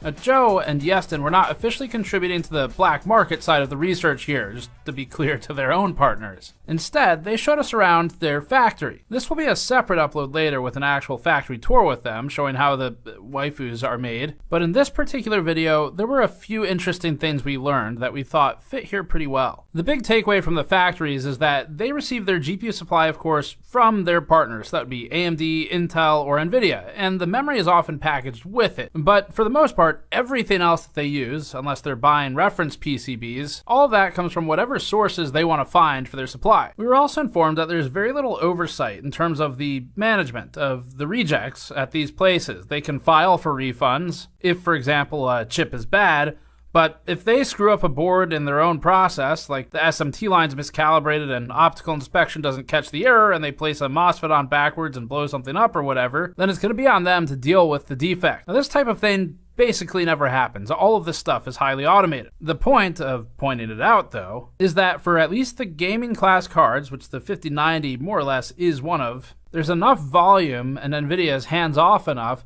that it would be pretty easy to make these disappear. The biggest reason for this is that there are partners for the 5090s. It's not like a card that only NVIDIA makes, such as the RTX Pro 6000 and the Blackwell edition. And since there are partners, NVIDIA is only tracking when they sell them the GPUs. They don't necessarily keep tabs on where those get distributed once they're done being manufactured. So for this reason, if a factory wants to just sell it domestically in China, and they think they can get away with it without being added to the entity list, which it's very likely would kill their business with NVIDIA, then they can go ahead and sell them domestically. That might be how some of these trading companies get a hold of them. It's an easier way to make them disappear than through channels that are more publicly visible from NVIDIA and government. Now, Yeston doesn't make 5090s, but the processes they taught us about illustrate how that could happen. As for the server-grade solutions, there are manufacturers for those that are pretty tightly controlled. Basically, the silicon is made in Taiwan. It's shipped to wherever it's going to be assembled. Almost all of the other components are sourced in China, and as a result, it's easiest to keep the whole supply chain there, including the assembly. And the assembly involves the same stuff you're seeing for the lower end cards and the AMD solutions we're looking at from Yeston in this factory line. They use surface mount technology, or SMT lines, with conveyored inflow of PCBs, reels upon reels of components that are placed smallest to largest, with the most valuable typically at the very end, that'd be the GPU, and then manual placement for heatsinks. There is often manual assembly even for NVIDIA's high-end stuff. Although we can't show you that here, we have seen it being made. That's in different factories. And at the end of the process, it's possible they find a defect. Again, Dr. Vinci Chao had one where he has a broken link on his board. There's a good chance that stayed in China and never left. If it was reported as a defect to NVIDIA, then it may have effectively just been written off and considered trash. But after seeing how a highly skilled group like Brother John's repair shop a second ago can just repurpose all those components that are still good, you could see how there would be value in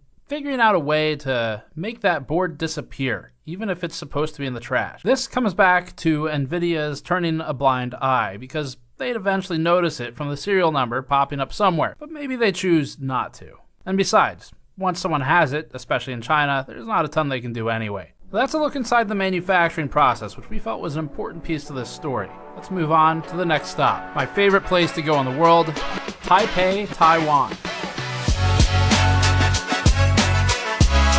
Most of our stay in Taiwan was for other stories. However, we did accidentally unturn one stone with something interesting under it. We can't show any B-roll for this because we do protect sources, so we're just showing some other footage instead. A B2B company in Taiwan noted to us that it's commissioned by Chinese companies to import servers for pre-testing and pre-assembly and setup steps.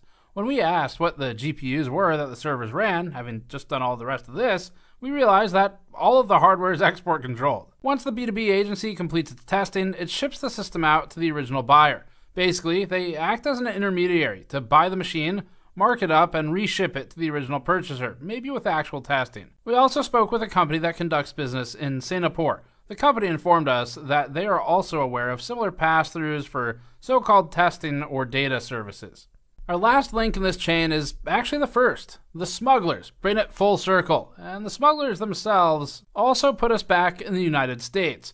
We didn't think we'd be able to find someone doing the dirty work here, but in the final hours, a viewer had a lead. This led to about a 12 or 16 hour production delay as we were wrapping the project, but as far as we're aware, this is the first content piece that actually features someone doing the highest risk dirty work. Everyone else we spoke to is in China. They're safe from US retaliation, but large-scale smugglers get arrested, fined millions of dollars, and can spend years in prison if they were really serious. A viewer contacted us to say that he'd connected with a traveling GPU buyer. The story went that this guy drives around buying specifically RTX 4090s. He doesn't care about anything else, including 5090s, because those don't sell as well to China. 4090s are ideal, he told us, because they can be modified into cost-effective 48GB models, like we saw at Brother John's shop. The smuggler was extremely open with us in text messages written only in Chinese, but wasn't open to us flying out to him. He did allow us to share this video of his car, though. The plug, as we call him, has an ATX test bench, motherboard, simple downdraft cooler, and a gigantic battery in the trunk of his Prius. He also has at least one spare license plate in the trunk, in addition to the one on the back of his car. We're not sure why, but better not to ask. People like The Plug post on Facebook Marketplace and other common online reseller forums looking to buy GPUs, just like anyone else in your city would. The Plug offers $2,000 flat per 4090, doesn't matter which model it is. It's not a bad price. He told us that he then finds ways to get them into China. He recently was scammed out of $5,500 though of payments owed by a Hong Kong buyer, and that buyer resells in Hong Kong. He's been considering hand carrying the devices and luggage instead. Margin is slim. He makes just under $300 US per GPU profit. But that's before counting gas, potential hotels as he travels, and time. Our understanding is that some in his shoes will strip the GPU cooler off and ship just the PCB back to China, increasing their margin. Coolers are available in abundance where they're made, so it can be cheaper to do this than pay for the weight and the size. He sometimes buys entire computers just to take the 4090s out, as that's what the bounty's on. He then sells the remaining system back to whoever will buy it. He told us that 5090 prices in China are falling so fast due to oversupply, ironically, that he'd lose money reselling it to China and would do better flipping it to Americans. The Plug isn't rich. She seems to be doing okay, but it's not the type of wealth you might expect for taking such risk. We can't overstate, though, how important it was to get this piece of the story, as this allowed us to fully complete the chain. And a huge thanks to our anonymous viewer who set that up. Many of the sources we met in Asia during this trip told us they simply don't know how the GPUs actually get in. And now we know. People doing this on a small scale, like The Plug, are unlikely to be caught. But operations transacting millions of dollars worth of GPUs would have a harder time getting them out undetected. And that brings us to the end of our travels, but not the end of this piece. We have two more entities to look at, and that's NVIDIA and the US government. The legality is simple. This is our understanding of it. There's no restriction on purchasers, only on sellers the US has control over. Even Americans buying GPUs in China are not violating any laws. It is not restricted. So we'll start with selling. The simplest answer to who the sale of GPUs is restricted for is anybody who doesn't have a specific export license and who would be governed by US law. And NVIDIA can't just bypass it by shipping from a different country instead. It has to do with the sale, not with the shipment location. That includes entities buying from US companies like European companies who would be under guidance from both NVIDIA and, if they do business with the US, its government. It's also illegal for anybody in the United States, citizen or not, to sell these GPUs to China, Hong Kong, Macau, or companies in those locations if the seller does not have a re-export license. It is not illegal for a person of any nationality in America to sell a GPU to any non-restricted entity. As for buying, there's absolutely nothing illegal about for us over here to buy these GPUs. But it's also not illegal to sell them in China for a Chinese company. The Chinese government doesn't generally enforce American export laws. Other nations cooperating with the United States might, such as recent arrests in Singapore, but once the GPU is in China, the people in possession of it likely don't care. Buyer or seller, or someone who does both, like GPU dealer Vincent. 这个本来中国政府是跟中国政府没什么事的，禁止是美国禁止嘛，是英伟达他们不能往这边销售而已啊。The only control over Chinese companies that the US has is the entity list, which would hurt their business prospects with American companies, but only if they care about that. Chinese GPU middleman Sitan He in Tianjin landed on the entity list for transacting banned GPUs and being found out. Sitan He purchases GPUs from anyone who can get them into China, and then they bid on domestic projects like data center build-outs. The entity list was used to restrict, for example, Deepcool previously, resulting in their American partners ceasing business with them for fear of frozen assets, audits, or collateral bans. So this hurts companies like Deepcool that want to operate in the US, and it even shut down their California office. But for Sitan He, they mostly want to do business with other Chinese companies, and so it'd have limited impact unless they wanted to expand to do business with Americans. Beyond the entity list, the US really has no control over what happens inside Chinese borders. That means the only point at which a GPU could feasibly be intercepted and a person arrested would be operating in the US or in transit to intermediary countries such as Singapore, which may have their own export laws. The people buying and selling them within China are not breaking any of their own government's laws, though. And so we come back to NVIDIA. At every turn, it really looks like NVIDIA is playing all sides. If there's enough money to be made, anybody is NVIDIA's friend. We think the story of AI GPUs has become a story of corruption between governments and the wealthiest company on Earth. For example, on April 30th, Amazon-backed AI startup Anthropic called on the US government to increase export control restrictions to China. As part of this blog post, Anthropic said the government needs to improve its export enforcement to reduce smuggling. The company cited examples of chips being smuggled with, quote, prosthetic baby bumps, end quote, and, quote, live lobsters, end quote. This upset NVIDIA, obviously, because NVIDIA doesn't like restrictions to making money. So NVIDIA shot back. Seemingly taking a page out of Trump's playbook, NVIDIA essentially called this fake news. Quote, American firms should focus on innovation and rise to the challenge, rather than tell tall tales that large, heavy, and sensitive electronics are somehow smuggled in, scare quotes, baby bumps, or scare quotes, alongside live lobsters, end quote. Except Anthropic isn't telling tall tales. It's right. A 2022 video that we uncovered showed a security check at Zhuhai, a port in Guangdong. It's not far from Shenzhen, wherein a woman with a prosthetic baby bump was shown to have been carrying CPUs and iPhones instead. The report made it to customs.gov.cn, stating that she arrived from Macau, a common go-between, similar to Hong Kong. This story got international attention in technical media, and we reject the possibility that NVIDIA wasn't aware of it. We found the official Chinese government posting about smuggling from Macau. Imports to most of China are taxed, and so tax evasion coupled with smuggling will increase margin on the electronics rather than sharing it with one of the two governments. If you're already breaking a US law, it seems some just go for a hat trick and increase the profits. As for the lobsters, that's real too. We unearthed this official Hong Kong customs website detailing a white van busted driving on the Zhuhai-Macau bridge, filled with 280 kilograms of undeclared live lobsters and, yes, 70 smuggled GPUs, complete with photo evidence. The Hong Kong Customs itself calls this sosi, or smuggling, and notes a maximum sentence of 7 years. NVIDIA's response to call these tall tales, then, is not only defensive, but serves to gaslight and grossly mislead, we think, and is tantamount to lying for sake of downplaying reality for its own benefit. But then, this is a common NVIDIA tactic, including its dishonest approach to reviews that we've already detailed in our opinions, and its deceptive and we think false advertising of the RTX 5070 as being equivalent to an RTX 4090, which is provably and comically false. Another instance of NVIDIA's fake news defense was following a July 24th publication by the Financial Times, reporting that more than $1 billion of NVIDIA AI chips had been smuggled into China. In response, NVIDIA, whose blind eye is turning an awful lot lately, downplayed the issue, stating, quote, trying to cobble together data centers from smuggled products is a losing proposition, both technically and economically. Data centers require service and support,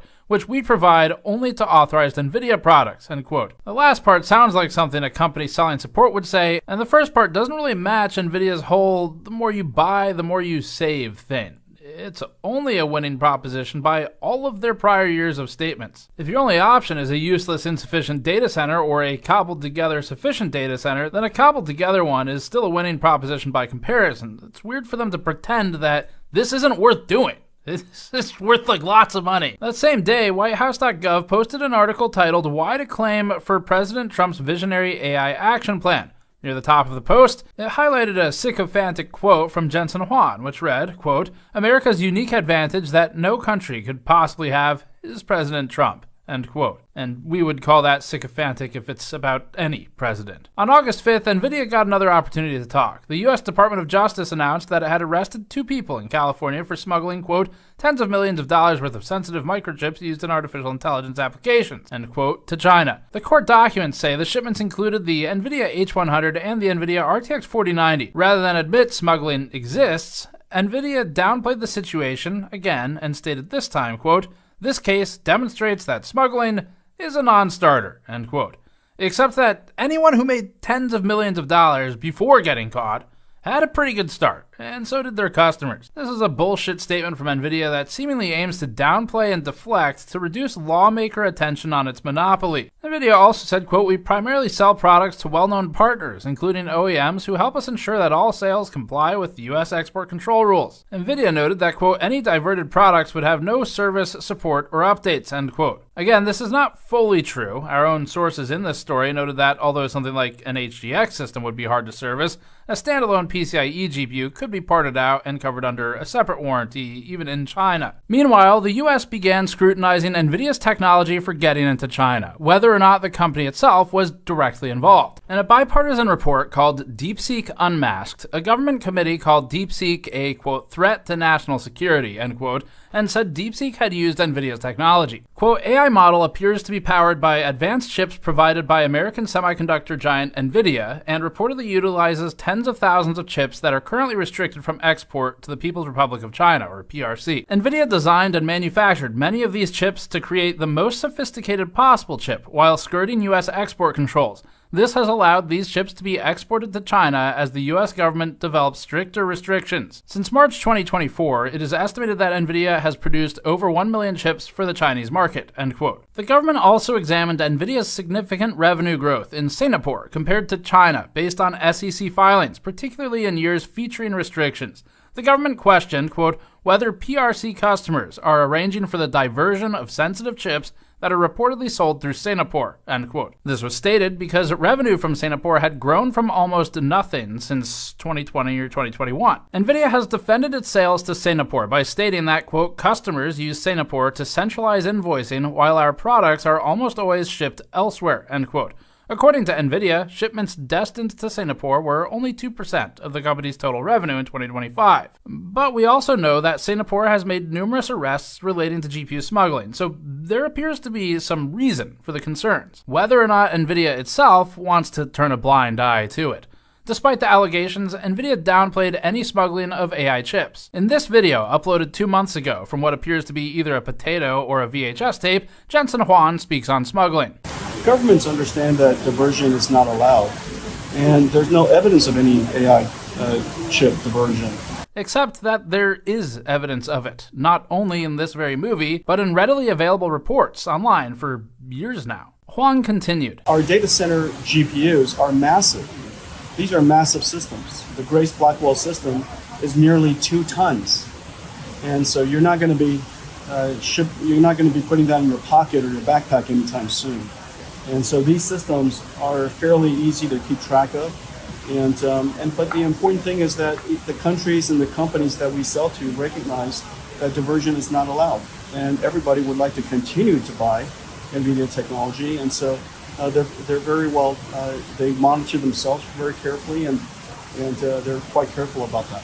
This one's interesting. He's right in that it is much harder to smuggle Grace Blackwell or Hopper HGX class systems completely. Dr. Vinci Chao's statements align with this. It's very hard to get like a full HGX system, right? But it still happens. At least one of NVIDIA's GPU and server customers in another country told us that they facilitate intermediary transmission to China and in fact showed us the server racks on site in their facilities. We weren't allowed to film them, so this footage is from Computex instead, but we saw them. A separate representative told us that document forgery through third-party countries can also disguise such transshipments. One middleman told us on camera earlier that an NVIDIA distributor gets parts into China, a downchain factory, and not the one we're showing right now, in case NVIDIA has its famed Journal of Retaliation out, told us that NVIDIA's QC rejects sometimes end up repurposed and kept in China, salvaging the GPU and the VRAM and scrapping the rest. Dr. Vinci Chao told us that one of his own devices had a defective link on it, contributing to this statement because he acquired said device. It just happens to have a defect. And he also said this. Do you think NVIDIA knows that all of this is happening? I would be surprised if they don't, right? Yeah. I would be surprised. Right? I would be really surprised if they don't. Right? These are very expensive items. Yeah. Right? I would imagine you would keep track of everything, right? Yeah. I don't know. Is that? Yeah, it's hard to know what they can do, what they plan to do with all these defective parts. But I'll be very surprised that no one have ever thought of the possibility that if it's something so valuable, someone would come up with a use of Even of defective ones. Defective ones. Yeah. So, in one set of statements, NVIDIA says that smuggling doesn't really happen because the export controls work and keep partners in line. But in another statement, Jensen Huang called the US export controls a, quote, failure, end quote, talking out of both sides of his mouth, we think. He spoke of competing Chinese GPU brands posing a threat to NVIDIA. Quote, the local companies are very, very talented and very determined, and the export control gave them the spirit, the energy, and the government support to accelerate their development. I think, all in all, the export control was a failure, end quote. But the stakes and the dollar signs for NVIDIA had increased. Jensen said NVIDIA's market share in China had dropped from 95% to 50%. And in NVIDIA's May quarterly earnings before the H20 exemption and revenue share, Jensen Huang said the company's data center business in China was done. Quote, however, the $50 billion China market is effectively closed to U.S. industry. The H20 export ban ended our Hopper data center business in China, end quote. Or, as Jensen says, the China market is worth one Boeing. The Chinese market in a couple of years is probably about $50 billion. The market we've left behind is utterly gigantic. $50 billion, just so you have a feeling for that number, $50 billion is like Boeing. Probably not the best example, but okay. Let's look back at the timeline one more time for these export controls and NVIDIA. This time we'll focus on highlighting NVIDIA's side of things, which is its relentless appetite for global domination. The October 7th, 2022 Biden administration export controls had a stated goal of, quote, protecting U.S. national security and foreign policy interests, end quote, by implementing new export controls restricting China's ability to build high-end semiconductors, including for the development of supercomputers. There was an included goal of staving off the potential for China to develop, quote, nuclear weapons and other military technologies, end quote. Blocking the H100 and A100 led to NVIDIA creating an export-compliant A800 at about 70% of the speed of an A100 for the Chinese market. A year later, on October 17, 2023, the U.S. Department of Commerce updated its export compliance and restricted NVIDIA's A800 chip as well, alongside the newer China-targeted H800. Weeks later, on December 6, 2023, NVIDIA told reporters in Singapore that it would be working on another new chip that would comply with the U.S.'s new restrictions. On July 13, 2025, which was after Donald Trump won the 2024 presidential election, but a week before he took office, the outgoing Biden administration tightened export controls by introducing national chip caps for many countries, except for 18 allies. That's the AI diffusion rule we spoke of earlier, and it would have gone into effect in May. NVIDIA, who had remained relatively quiet about the regulations up until this point, criticized the restriction and made an attempt to appeal to the president-elect, stating, quote, it makes no sense for the Biden White House to control everyday data center computers and technology that's already in gaming PCs worldwide, disguised as an anti-China move. The extreme country cap policy will affect mainstream computers in countries around the world, doing nothing to promote national security, but rather pushing the world to alternative technologies. AI is mainstream computing, ubiquitous and essential as electricity. This last-minute Biden administration policy would be a legacy that will be criticized by U.S. industry and the global community, end quote. Seems like NVIDIA tried to also set up an appeal to the president-elect, stating this, quote, we would encourage President Biden to not preempt incoming President Trump by enacting a policy that will only harm the U.S. economy, set America back, and play into the hands of U.S. adversaries, end quote. This is where in the timeline we'd hit the $1 million dinner and then the ensuing unban of the H20 chip, but we've already covered that. Later that month, on April 30th, Huang said this of Trump. Without the president's leadership, his policies, his support, and very importantly, his strong encouragement, and I mean his strong encouragement. Frankly, manufacturing in the United States wouldn't have accelerated to this pace. A month after the Mar-a-Lago estate dinner on May 7th, the U.S. Department of Commerce confirmed that it will not implement the AI diffusion rule that NVIDIA campaigned against and that was created under the Biden administration. The rule was supposed to go into effect a week later, on May 15th. This does not unban GPUs like the H100, 5090, B100, and so on. Following the termination of what was supposed to be a rule to address national security implications, the Department of Commerce, now under President Trump, stated, quote, The Biden AI rule is overly complex, overly bureaucratic, and would stymie American innovation. We'll be replacing it with a much simpler rule that unleashes American innovation and ensures American AI dominance, end quote. NVIDIA predictably celebrated this statement. The company, which has been begging to sell to China while also praising Taiwan's importance, now took an America First posture, collecting countries like Pokemon. Quote, "We welcome the administration's leadership and new direction on AI policy. With the AI diffusion rule revoked, America will have a once-in-a-generation opportunity to lead the next industrial revolution and create high-paying U.S. jobs, build new U.S. supply infrastructure, and alleviate the trade deficit," end quote. And job creation promises coming from this company in particular are interesting, but they are playing all sides here consistently. Later that month, on May 28th, Juan spoke with Mad Money host Jim Cramer. He stated, quote, "When he rescinded the AI diffusion rule, it was a visionary move, it was a bold move, and he recognizes that there's an AI race and we're not alone.